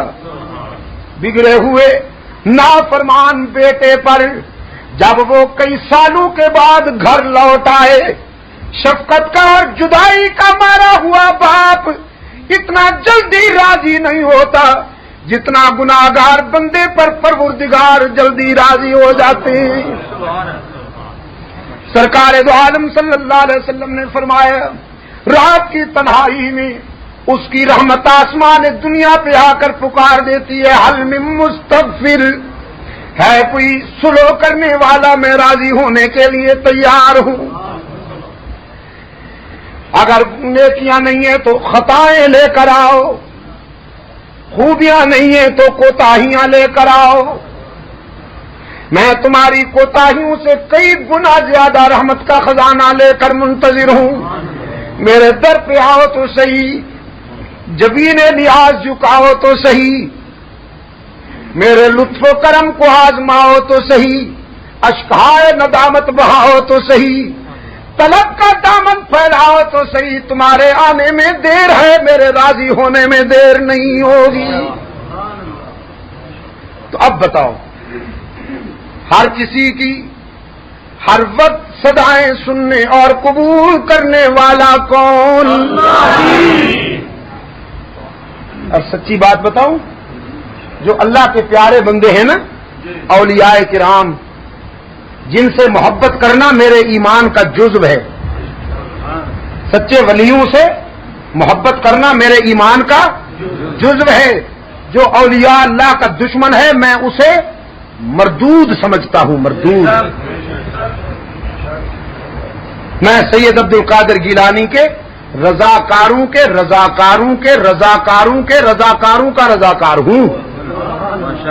میں سید عبد القادر گیلانی کے غلاموں کے غلاموں کے غلاموں کے غلاموں کے غلاموں کا رضاکار ہوں۔ میں جب دعا کے لیے ہاتھ اٹھاتا ہوں تو اس میں یہ بھی عرض کرتا ہوں اللہ کی بارگاہ میں کہ مجھے اپنے ان برگزیدہ بندوں کے ساتھ محشور فرمائیے گا حشر میں۔ میں بزرگوں کا غلام ہوں، گرگوں کو نہیں مانتا۔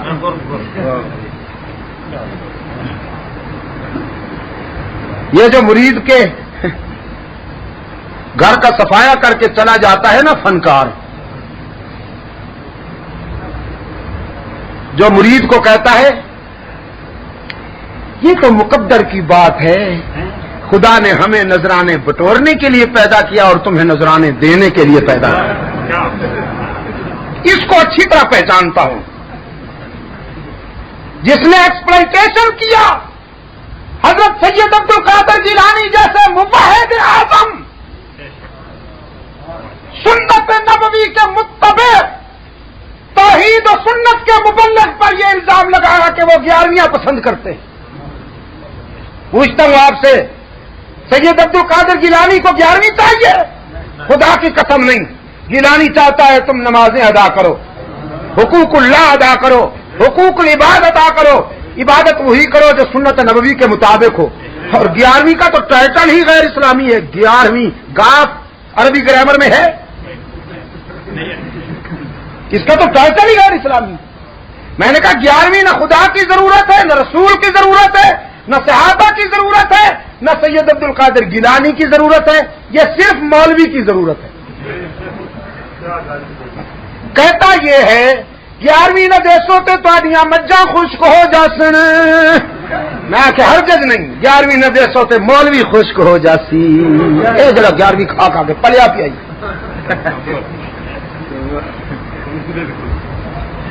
سید عبد القادر گیلانی کا تو میں رضاکار ہوں، میں ان کی کنیت الطالبین پڑھتا ہوں، میں ان کی فتح الغیب پڑھتا ہوں۔ خدا کی قسم مجھے ان کی تصانیف جب پڑھتا ہوں تو ایک ایک جملے میں قرآن و سنت کی صداقتوں کی مہک آتی ہے۔ اور یہ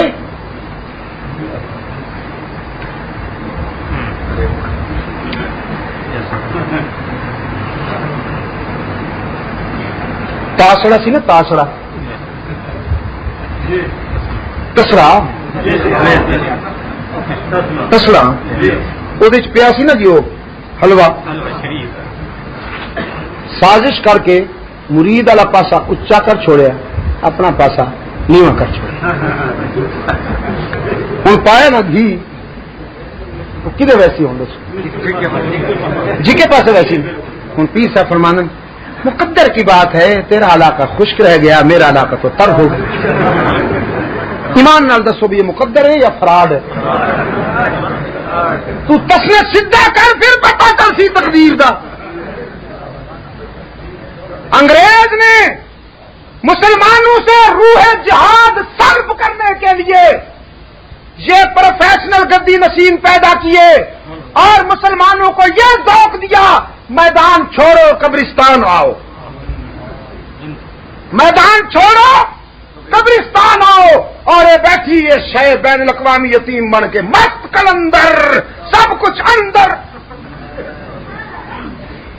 مرید نے خواب دسیا، حضرت صاحب میں خواب دیکھے تواڈے سامنے شہد دا پیالہ پیا ہے تے میرے سامنے غلاظت دا پیالہ پیا ہے۔ حضرت صاحب کہنے لگے یہی فنکار اے کوڑا پیر جھوٹا کھوٹا کہنے لگا ٹھیک دیکھ آئی بچہ ٹھیک دیکھ آئی اسی اللہ والے ہاں اسی اللہ والے ہیں اللہ اللہ کرتے رہنے ہر وقت سارے سامنے شہد کا پیالہ ہونا چاہیے بس تھی دنیا دے کتے ہو ہر وقت دنیا دے پیچھے پی رہے ہو تیرے سامنے غلاظت کا پیالہ ہوئے نہ ہوئے تو کی ہوئے انہیں کہ حضرت پر ہم شروع تو صحیح نا خواب میرا جی پورا نہیں ہویا تھی تبیر بھی شروع کر دیتی ہے اگے میں دیکھا میرا ہاتھ تے پیالے چ تے ہاتھ میرے پیالے دفاع جا تم بھابی ہو گیا آج تو بعد میرا کوئی مرید نہیں یہ فنکار جو ہے نا میں آپ سے پوچھتا ہوں دنیاوی امور میں جائز طریقوں سے شرکت کرنا یہ دنیا داری ہے یہ بھی جہاد حدیث رسول ہے جو شخص اپنے اور اپنے بچوں کے لیے رزق حلال کماتا ہے اور محنت کرتا ہے وہ حشر میں صدیقین اور شہداء کے ساتھ اٹھے حدیث ہے تم نے مایوس کیا ہے نئی نسل کو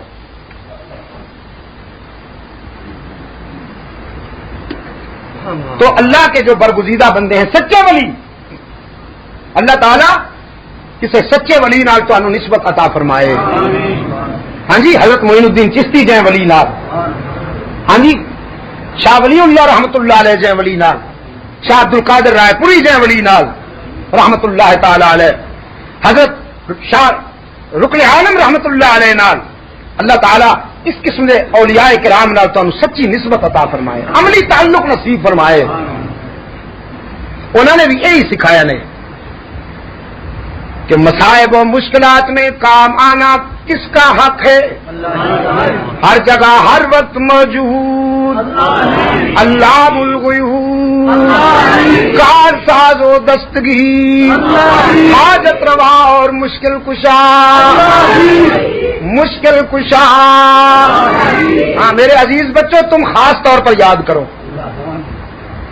آپ خاص طور پہ یاد کریں میرے عزیز بچوں یہ جو شرک و بدعت کے طوفان چل رہے ہیں اللہ تمہارے ایمان کی حفاظت فرمائے بس یہ گر کی بات یاد کر لو خدا کی قسم میرے آقا نے دندان اقدس اس لیے شہید کرائے حمزہ کو اس لیے ٹکڑے ہونے دیا سمیہ اس لیے 2 وقت ہو گئی کہ مکہ کے مجاور کہتے تھے اللہ کے لیے بھی سجدہ اور آمنہ کے لال کا موقف تھا اللہ کے لیے ہی سجدہ مکہ والے کہتے تھے خدا بھی ہر جگہ موجود اور آمنہ کے لال نے فرمایا اللہ ہی ہر جگہ موجود وہ کہتے تھے آئیے بھی پہ سمجھوتا کر لیں کملی والے نے فرمایا مہاجر بن کر وطن چھوڑ دوں گا اپنے ساتھی ذبح کرا دوں گا سمیہ 2 لاکھ کرا دوں گا حمزہ سے ٹکڑے ہونے دوں گا بدر و احد میں لہولہان ہو جاؤں گا سارے صدمے برداشت کروں گا لیکن منوا کے چھوڑوں گا اللہ ہی اور اللہ ہی نعرہ تکبیر نہیں اسی پر پورا اسلامی عقائد کا ڈھانچہ اسی پر انحصار ہے اگر ہی کی جگہ بھی ہو جائے تو کھ ہی نہیں رہتا کھ اللہ الغیوب کون بھائی اس لیے صحابہ کرام نے یہ نہیں اعتراض کیا کہ جب عثمان زندہ تھے تو بیعت کیوں لی گئی بے قراری کیوں ہوئی اس لیے کہ وہ سمجھتے تھے عالم الغیب کون ہے اللہ لیکن خدا تو عالم الغیب ہے اس کو تو پتا تھا عثمان زندہ ہے اللہ نے اپنے نبی کو کیوں نہیں بتا دیا کہ گھبرائیے نہیں عثمان زندہ ہے میرے محبوب یہ سوال پیدا ہوتا ہے نہیں تو جس خدا کو یہ معلوم تھا کہ آج عثمان زندہ ہے اس عالم ما کان و ما یکون کو یہ بھی معلوم تھا کہ یہی مظلوم سن 35 ہجری میں ٹھیک 29 برس بعد تباہی تحریک کے اجمی درندوں کے ہاتھوں سے ذبح ہو جائے گا اور اس مظلوم کے خون کا بدلے کی آوازیں اٹھے گی شاید کچھ لوگ ان آوازوں کو انتشار کہیں خدا نے چاہا کہ عثمان کے خون کے بدلے کی آواز کو منسوخ کر دیا جائے آج حدیبیہ کے مقام پر یہ بیعت ہو لینے دی جائے تاکہ عثمان جب بھی شہید کیا جائے اس کے خون کا بدلہ لینا انتشار نہ سمجھا جائے بلکہ قرآن کی منشا کے مطابق سمجھا جائے۔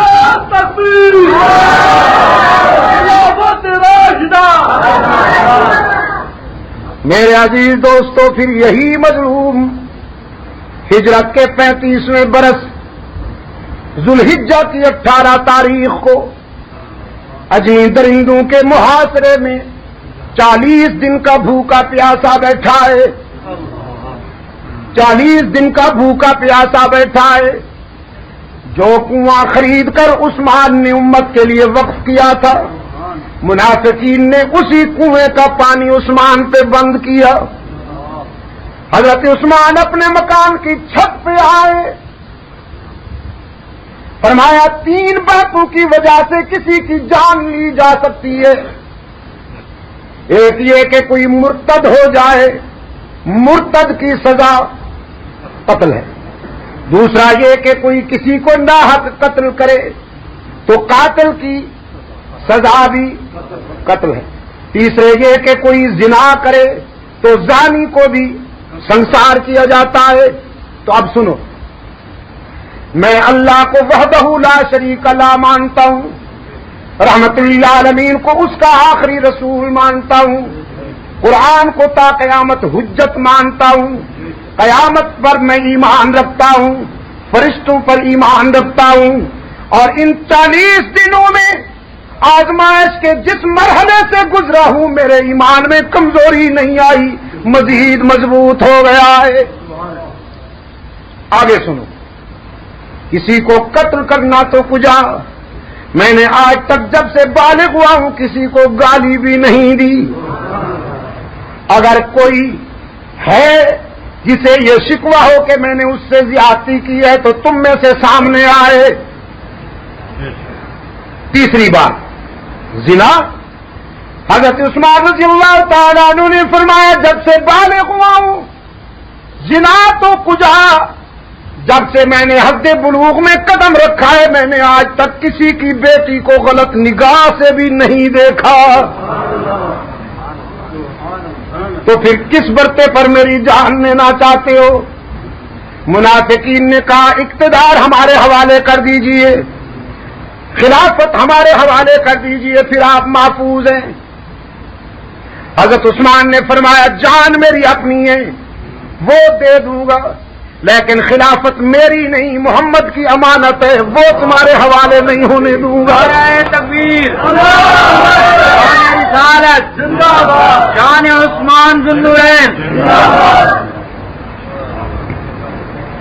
حضرت علی رضی اللہ تعالیٰ عنہ دوستوں کے ساتھ تشریف لائے، آنکھیں برس رہی ہیں اپنے بھائی کی مظلومیت دیکھ کر۔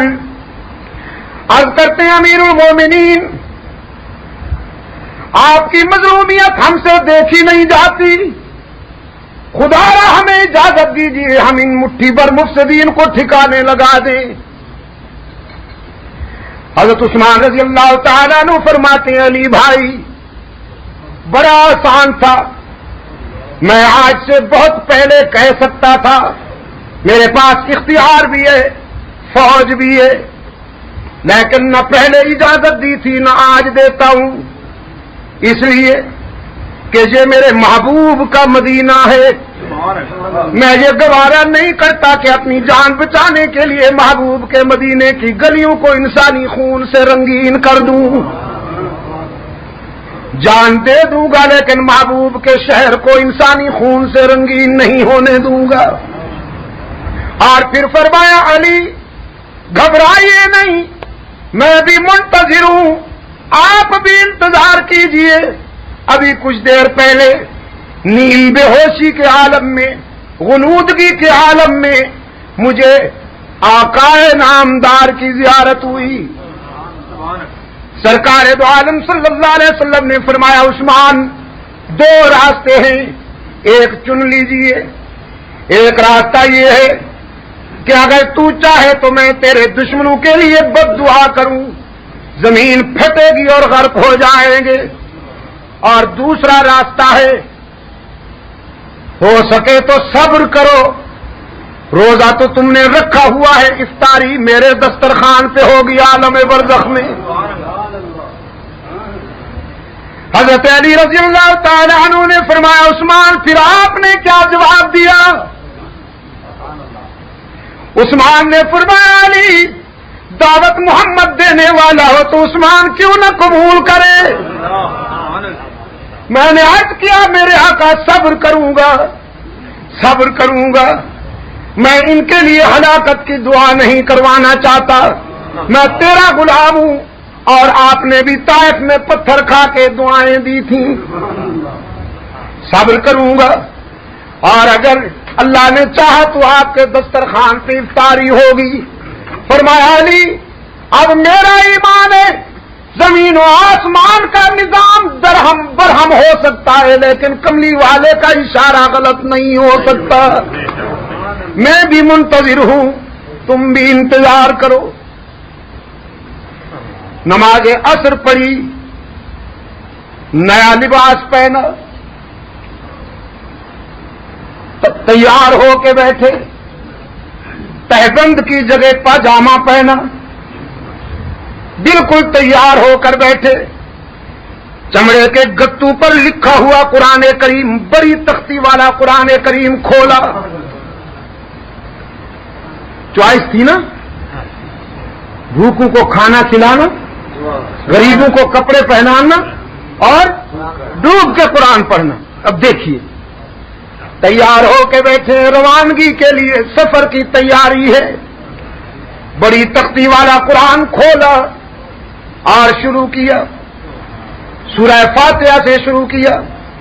ابھی پہلا سپارہ ختم نہیں ہوا، پہلے سپارے کی آخری آیتیں ہیں کہ قاتل مکان کے عقبی حصے سے کود کر اندر آئے، اور قرآن کی تلاوت میں مست عثمان، 40 سال کے بھوکے پیاسے عثمان، رسول اللہ کے دوہرے داماد عثمان، امت کے محسن عثمان، بیر روما خرید کر کے وقف کرنے والے عثمان، مسجد نبوی کی توسیع کرنے والے عثمان، اپنا سب کچھ رسول کے قدموں میں لٹا دینے والے عثمان کی جبین پر لوہے کی سلاخ ماری ہے اجمی درندوں نے، سبائی تاریخ کے آدم خوروں نے۔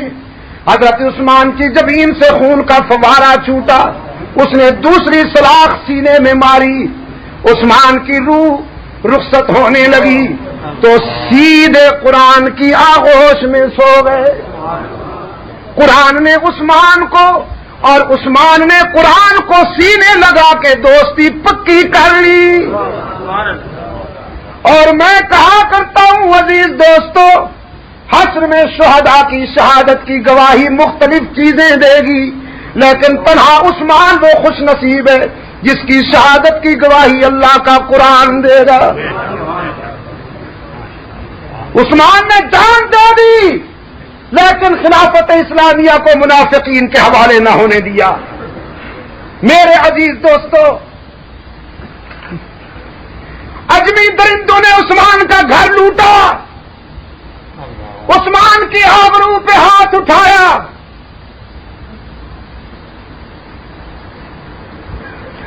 اور 3 دن عثمان کی میت بے گور و کفن پڑی رہی۔ تیسری شب رات کی تنہائی میں حضرت علی رضی اللہ تعالیٰ عنہ کی موجودگی میں رات کی تنہائی میں حضرت عثمان کی میت اٹھائی گئی۔ حضرت ابو ہریرہ زارو قطار رو رہے ہیں، فرماتے ہیں آج آسمان کیوں نہیں پھٹ جاتا۔ رات کی تنہائی میں حضرت عثمان کی میت اٹھائی گئی اور مدینہ کی خاموش گلیوں سے عثمان کا جنازہ جا رہا ہے۔ شاید عثمان کی خاموشی نے، عثمان کے سکوت نے مدینے والوں کا شکریہ ادا کیا ہو کہ اچھا صلہ دیا تم نے میری وفاؤں کا۔ منافقین نے روضہ رسول کے قریب بھی عثمان کی میت نہ آنے دی، جنت البقیع کے ایک گوشے میں عثمان ہمیشہ کے لیے سو گئے۔ لیکن لکھ گئے اپنے خون جگر سے تاریخ کے صفحات پر نقش کر گئے کہ خدا سے ڈرنے والے موت سے ہرگز نہیں ڈرتے، خدا سے ڈرنے والے موت سے ہرگز نہیں ڈرتے۔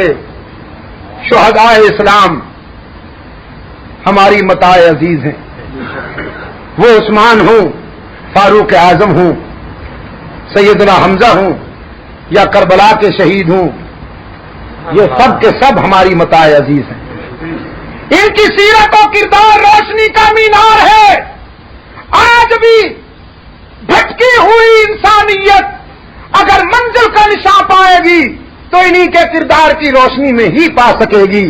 سرکار دو عالم صلی اللہ علیہ وسلم نے فرمایا، میرے صحابہ ستاروں کی مانند ہیں، اس کو جب بھی رہنما بناؤ گے راستہ پا جاؤ گے۔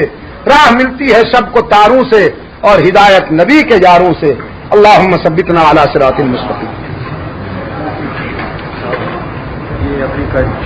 ہاں بھائی، یہ کچھ کیسٹیں ہیں مفتی صاحب کے پاس۔ ایک تو 27 اپریل کو تحریک تحفظ ختم نبوت کے سلسلے میں ہونے والی آخری کانفرنس میں جو میرا بیان ہوا تھا، وہ اس لحاظ سے سننے کے قابل ہے کہ اس تحریک کے سلسلے میں ہمارا موقف کیا تھا۔ اور اس وقت جبکہ ملکی اور بیرونی ایجنسیاں ہمارا ایک ایک جملہ نوٹ کر رہی تھیں، اس وقت میں نے اس عظیم کانفرنس میں کیا کہا، میرے احباب ایک تو یہ اس سے سنیں گے، ایک اس میں افریقہ کی تقریر ہے، سورہ مریم خاص کیفیت میں، جس میں میں خود بھی ہو رہا ہوں، افریقی حضرات بھی ہو رہے ہیں، شاہ جی رحمتہ اللہ علیہ کے ساتھ 8 منٹ ہیں سید عطا اللہ شاہ بخاری کے، اور سورہ یوسف ہے میری تلاوت۔ اور یہ توحید و رسالت کانفرنس ہے کراچی کے لاکھوں کے اجتماع میں، یہ بھی عقائد کی تعمیر میں بہت قیمتی ہے۔ اور سیرت مریم و عائشہ صدیقہ رضی اللہ تعالی عنہما، جس میں میں نے موازنہ کیا ہے مریم اسلام اور مریم عیسیٰ کا، یہ بھی کراچی میں ایک کانفرنس میں ہونے والی تقریر ہے۔ یہ جو دوست لے ان سے میری درخواست یہ ہے کہ اس کو اپنے تک محدود نہ رکھیں، بلکہ تبلیغی نقطہ نظر سے جہاں تک ہو سکے آگے پھیلائیں اور دوسروں کو بھی ریکارڈ کر دیں۔ یہ آپ کا صدقہ جاریہ ہوگا۔ میں دعا کرتا ہوں اللہ تعالی ہمارے عزیز ظفر اقبال کو دنیا کی بھی اور عقبہ کی بھی خوشیاں نصیب فرمائے، ان کے والدین کو، ان کے عزیز و اقربا کو، ان کی شادی کی تقریب اور یہ خوشی ہمیشہ کے لیے مبارک فرمائے، اور اللہ انہیں جزائے خیر عطا فرمائے کہ ان کی وساطت سے آپ حضرات کے ساتھ میری ملاقات ہو گئی، اور آپ تمام دوست جو دور دراز سے یہاں تشریف لائے، اللہ آپ کو بھی دونوں جہانوں کی عزت نصیب فرمائے۔ دعا سے پہلے ایک گزارش اور بھی کرتا جاؤں، مجلس تحفظ حقوق اہل سنت و جماعت جس کا میں خادم ہوں، ہم پوری دنیا میں صرف پاکستان میں نہیں، اللہ کے فضل و کرم کے ساتھ جہاں تک ممکن ہے پوری دنیا میں صحابہ کرام کی عزت اور صحابہ کرام کی پاکیزگی کا پرچم اٹھائے ہوئے ہیں، بے سر و سامانی کے عالم میں، کہ ان کی عبارتیں دہرانا میرے بس میں نہیں ہے۔ کھلی گالیاں دی جا رہی ہیں صحابہ کو۔ ایک ابھی کتاب میرے پاس آئی ہے کشف اسرار مصطفی خمینی کی، کشف اسرار، اس میں لکھا ہے کہ قرآن کا پہلا مخالف ابو بکر ہے، قرآن کا دوسرا دشمن عمر ہے، قرآن کا تیسرا مخالف عثمان ہے۔ داڑھی اتنی رکھی ہوئی ہے، نام اسلام کا، اور قرآن کا مخالف بتایا جا رہا ہے صدیق و عمر کو جو رسول اللہ کے پہلو میں سوئے ہوئے ہیں۔ میں آپ سے پوچھتا ہوں، جو صدیق و عمر کو قرآن کا دشمن کہے وہ اسلام کا ہمدرد ہو سکتا ہے؟ قرآن کا سب سے بڑا ہمدرد صدیق اکبر ہے، قرآن کا سب سے سچا دوست فاروق اعظم ہے، عثمان ذو النورین ہے، علی المرتضیٰ ہے۔ لیکن آج اسلام کے ٹائٹل میں اسلام کے دور اولی کی نمائندہ جماعت کی کردار کشی کی جا رہی ہے، اور دوسری طرف سے ہماری بے سر و سامانی ہے۔ ہم اس انتشار و اضطراب کے ماحول میں جہاں تک ہو سکتا ہے صحابہ کے وکیل صفائی کی حیثیت سے اپنا کردار ادا کر رہے ہیں۔ اب بھی بلوچستان میں، کوئٹہ میں، زیارت میں مستانگ میں، کواس میں، خزدار میں، نوشکی میں اور زاہدان کے قریب خاران میں عظیم شان خلافت راشدہ کانفرنسیں کی، جس میں لاکھوں فرزندان اسلام نے شرکت کی اور عہد کیا ہاتھ اٹھا کر کہ جان چلی جائے گی لیکن صحابہ کے دشمنوں کے عزائم کو کامیاب نہیں ہونے دیا جائے گا انشاءاللہ۔ آپ حضرات سے بھی میں درخواست کروں گا، آپ خدا کے لیے شعور پیدا کریں اور دوست اور دشمن کی پہچان پیدا کریں۔ صحابہ کرام کے دشمنوں کے عزائم کو ناکام بنانے کے لیے اپنے اندر نظم و ضبط کی قوت پیدا کریں۔ میں آپ کو بتا دینا چاہتا ہوں کہ جب تک آپ اپنے اندر نظم و ضبط کی قوت پیدا نہیں کریں گے آپ کی کوئی بات مؤثر نہیں ہو سکے گی اور آپ اپنا اور اپنی نسل کا مستقبل نہیں بچا سکیں گے۔ یار لوگوں نے پھندا تیار کر لیا ہے آپ کے گلے میں ڈالنے کے لیے۔ آج مطالبہ ہو رہا ہے، ایک چھوٹی سی اقلیت برابری کی بنیاد پر اپنے حقوق منوانا چاہتی ہے۔ سابقہ دور حکومت میں انہوں نے نصاب دینیات علیحدہ کروا لیا تھا۔ یہ اتنا بڑا حادثہ تھا کہ جس نے کئی حادثوں کو جنم دیا۔ نصاب دینیات برابری کی بنیاد پر علیحدہ ہوا اور ہمارے بچوں کے لیے جو کتابیں لکھی گئی ہیں دینیات کی، جو آپ کے بچے پڑھ رہے ہیں، انہیں اٹھا کے دیکھیے، رسول کی 3 بیٹیوں کا نام نہیں ہے۔ ہمارے سنی بچوں کے لیے جو کتابیں لکھی گئی ہیں ان میں بھی حضور کی 3 بیٹیوں کا نام نہیں ہے۔ یہ ظلم ہے کہ نہیں؟ اور یہ ظلم اس لیے پچ گیا کہ آپ سوئے ہوئے ہیں۔ آپ کی اکثریت تو ہے لیکن سوئی ہوئی اکثریت کیا کرے گی؟ 10 آدمی سو رہے ہوں اور 1 آدمی جاگ رہا ہو، مجھے آپ بتائیے فیصلہ 1 آدمی کے حق میں ہوگا یا 10 کے حق میں ہوگا؟ 10 تو ہیں مگر سوئے ہوئے ہیں، یہ 1 ہے مگر جاگ رہا ہے۔ اس لیے آپ خدا کے لیے خواب غفلت سے بیزار ہو جائیے۔ ایران کے اہل سنت کی مظلومیت کو دیکھیے۔ تہران جیسے بین الاقوامی شہر میں جہاں 11 لاکھ سنی مسلمان رہتے ہیں، آج تک انہیں ایک مسجد بنانے کی اجازت نہیں دی گئی۔ وہاں کی پوسٹس پر کوئی سنی مسلمان نہیں آ سکتا۔ ایران کے دستور میں، ایرانی دستور کی شک نمبر 12 میں لکھا گیا ہے کہ ایران کا سربراہ ہمیشہ اثنا عشری ہوگا، کوئی سنی مسلمان ایران کا قیامت تک سربراہ ہو ہی نہیں سکتا۔ یہ دستور میں لکھا گیا اور آپ کو اتحاد کے نام پہ لوٹا جا رہا ہے۔ میں آپ سے درخواست کروں گا کہ خدا کے لیے آپ بیدار ہو جائیے اور ہمیں تنہا نہ چھوڑیے۔ ہم اس ملک کے اقتدار پر نہیں آنا چاہتے ہیں، ہمارے سیاسی عزائم ہیں۔ سیاست جنرل صاحب کے حوالے، کسی اور کی ضرورت ہی نہیں۔ اللہ ان کے 90 دن کی عمر دراز کرے، کسی اور کی کیا ضرورت؟ ہم صرف اور صرف یہ چاہتے ہیں کہ اس سرزمین میں جو صحابہ کو گالی دے وہ زبان نہ رہے اور جو صحابہ کی شان میں بد کلامی کرے وہ قلم نہ رہے۔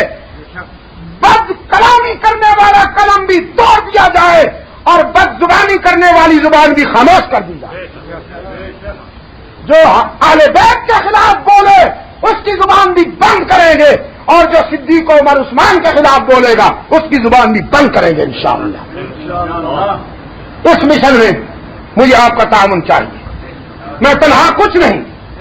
رسول اللہ صلی اللہ علیہ وسلم نے بھی صحابہ کرام کو یہ عزت بخشی کہ بعض مہمات میں ان سے کہا کہ خداوند عالم تم سے کچھ مانگ چاہتے ہیں تو مجھے آپ کا تعاون چاہیے، اخلاقی تعاون، دعا کا تعاون۔ رات کی تنہائی میں جب آپ ہاتھ اٹھائیں تو مجلس تحفظ حقوق اہل سنت و جماعت کی کامیابی کے لیے بھی دعا کیا کریں۔ محرم الحرام میں ہماری کانفرنسیں ہوتی ہیں پورے پاکستان کے مرکزی مقامات پر، کراچی، کوئٹہ، اسلام آباد، پشاور، لاہور، ملتان، حیدرآباد، یہ جو مرکزی مقامات ہیں ہم ان میں کانفرنسیں رکھتے ہیں اور لوگوں کو بتاتے ہیں کہ صرف کربلا کے شہید ہی نہیں ہیں بلکہ اسلام کی تاریخ خون شہداء سے رنگین ہے۔ اسلام کے دامن میں بدر بھی ہے، اسلام کے دامن میں احد بھی ہے، اسلام کے دامن میں یرموک بھی ہے، اسلام کے دامن میں قادسیہ بھی ہے، اسلام کی تاریخ میں بدائن بھی ہے اور ان مرحلوں میں سارے شہداء جنہوں نے اپنے خون جگر سے اسلام کی حقانیت لکھی ہے، ان سب پر ہمیں فخر ہے۔ یہ خطبہ لاکھوں کی تعداد میں اس وقت اللہ کے فضل و کرم سے پوری دنیا میں ہم نے تقسیم کیا۔ میں نے خود کینیڈا، امریکہ اور انگلینڈ میں اس کی 20,000 کاپیاں وہاں چھپوائی اور خود میں نے اپنے ہاتھوں سے وہاں کانفرنسوں میں تقسیم کروائی۔ اسی طرح پر اندرون ملک بھی لٹریچر کے ذریعے، زبان کے ذریعے جو کچھ ہم سے ہو سکتا ہے ہم کر رہے ہیں، لیکن جب آپ بیدار ہو جائیں گے انشاءاللہ تو پھر بات بنے گی۔ اب دشمن خوش ہے، اب دشمن خوش ہے کہ عبد المجید ندیم اکیلا ہے، عبدالشکور دین پوری اکیلے ہیں، ان کا ساتھ دینے والی کو قوم سو رہی ہے، لیکن جب آپ بیدار ہو جائیں گے انشاءاللہ پھر صورتحال کچھ اور ہو جائے گی۔ تو اس موقع پر جب میں آ گیا ہوں اور آپ سے ملاقات بھی ہو گئی ہے، جن لوگوں کے دل میں صحابہ کا سچا درد ہو اور جنہیں بات سمجھ میں آ گئی ہو، وہ دعا کے بعد مجھ سے ملیں بھی صحیح اور تعاون بھی کریں میری جماعت کے بیت المال میں۔ اس وقت ضرورت ہے ہمیں لٹریچر کے لیے بھی، کانفرنسوں کے لیے بھی، مرکزی دفتر کے لیے بھی آپ حضرات کا یہ تھوڑا تھوڑا تعاون، جماعت کی گاڑی میں پٹرول بنے گا اور انشاءاللہ گاڑی تیز رفتاری کے ساتھ چلے گی۔ صحابہ کی عزت و ناموس کی حفاظت ہم سب کا فرض ہے۔ صحابہ نے ہم تک اسلام پہنچایا اپنے بچوں کی قربانیاں دے کر، اپنی جانیں دے کر۔ آج ان کی عزت کی حفاظت کے لیے اگر ہم بھی کچھ قربانی دے دیں تو یہ نمک حلالی کا تقاضا ہے۔ جن کو اللہ توفیق دے، جن کو خدا جتنی بھی توفیق دے، 100 والے، 500 والے، 10 والے، 20 والے، جتنی بھی اللہ توفیق دے، سب حضرات اس موقع پر حصہ لیں اور اپنی امانت میرے سپرد کریں اور میں آپ کی امانت کو صحابہ کی عزت کے لیے خرچ کروں۔ اللہم ثبتنا علی صراط المستقیم، اللہم زینا بزینۃ الاسلام واجعلنا ھداۃ مہتدین، اللہم نور قلوبنا بنور الایمان واحسن اخلاقنا بنور القرآن۔ خداوند عالم اسلام کی مدد فرما، مسلمان جہاں کہیں مظلوم ہیں ان کی دستگیری فرما، صہیونی اور نصرانی سازشوں سے ملت اسلامیہ کو محفوظ فرما، اشتراکی لٹیروں سے ملت اسلامیہ کو محفوظ فرما، ہمارے فلسطینی بھائیوں کی مدد فرما، افغانستان کے مسلمانوں کو نظریاتی منزل عطا فرما، پاکستان کو اندرون اور بیرون خطرات سے محفوظ و مامون فرما۔ خداوندہ وطن عزیز کے دشمنوں کا منہ کالا کر، پاکستان کے دوستوں کا بول بالا کر، اس ملک میں قرآن و سنت کے آئین کی تقویم کے لیے ہم سب کو اپنا فرض ادا کرنے کی توفیق عطا فرما، دور خلافت راشدہ کے مطابق ہمیں منصفانہ طرز زندگی عطا فرما، بیماروں کو شفا کاملہ عطا فرما، روحانی جسمانی بیماروں کو شفا کاملہ عطا فرما۔ آج ہمارے جس دینی بھائی کی اس شادی کی تقریب میں یہ پروگرام ہوا ہے، خداوندہ اس رشتے کو بہتر انجام سے منتج فرما، انہیں ہمیشہ کی راحت نصیب فرما، اور جو دوست دعوت و تبلیغ کی نسبت سے دور دراز سفر کر کے یہاں آئے ہیں، الہ العالمین ہم سب کو دونوں جہانوں کی عزت نصیب فرما۔ وصلی اللہ تعالی علی خیر خلقہ محمد وعلی آلہ وصحبہ وبارک۔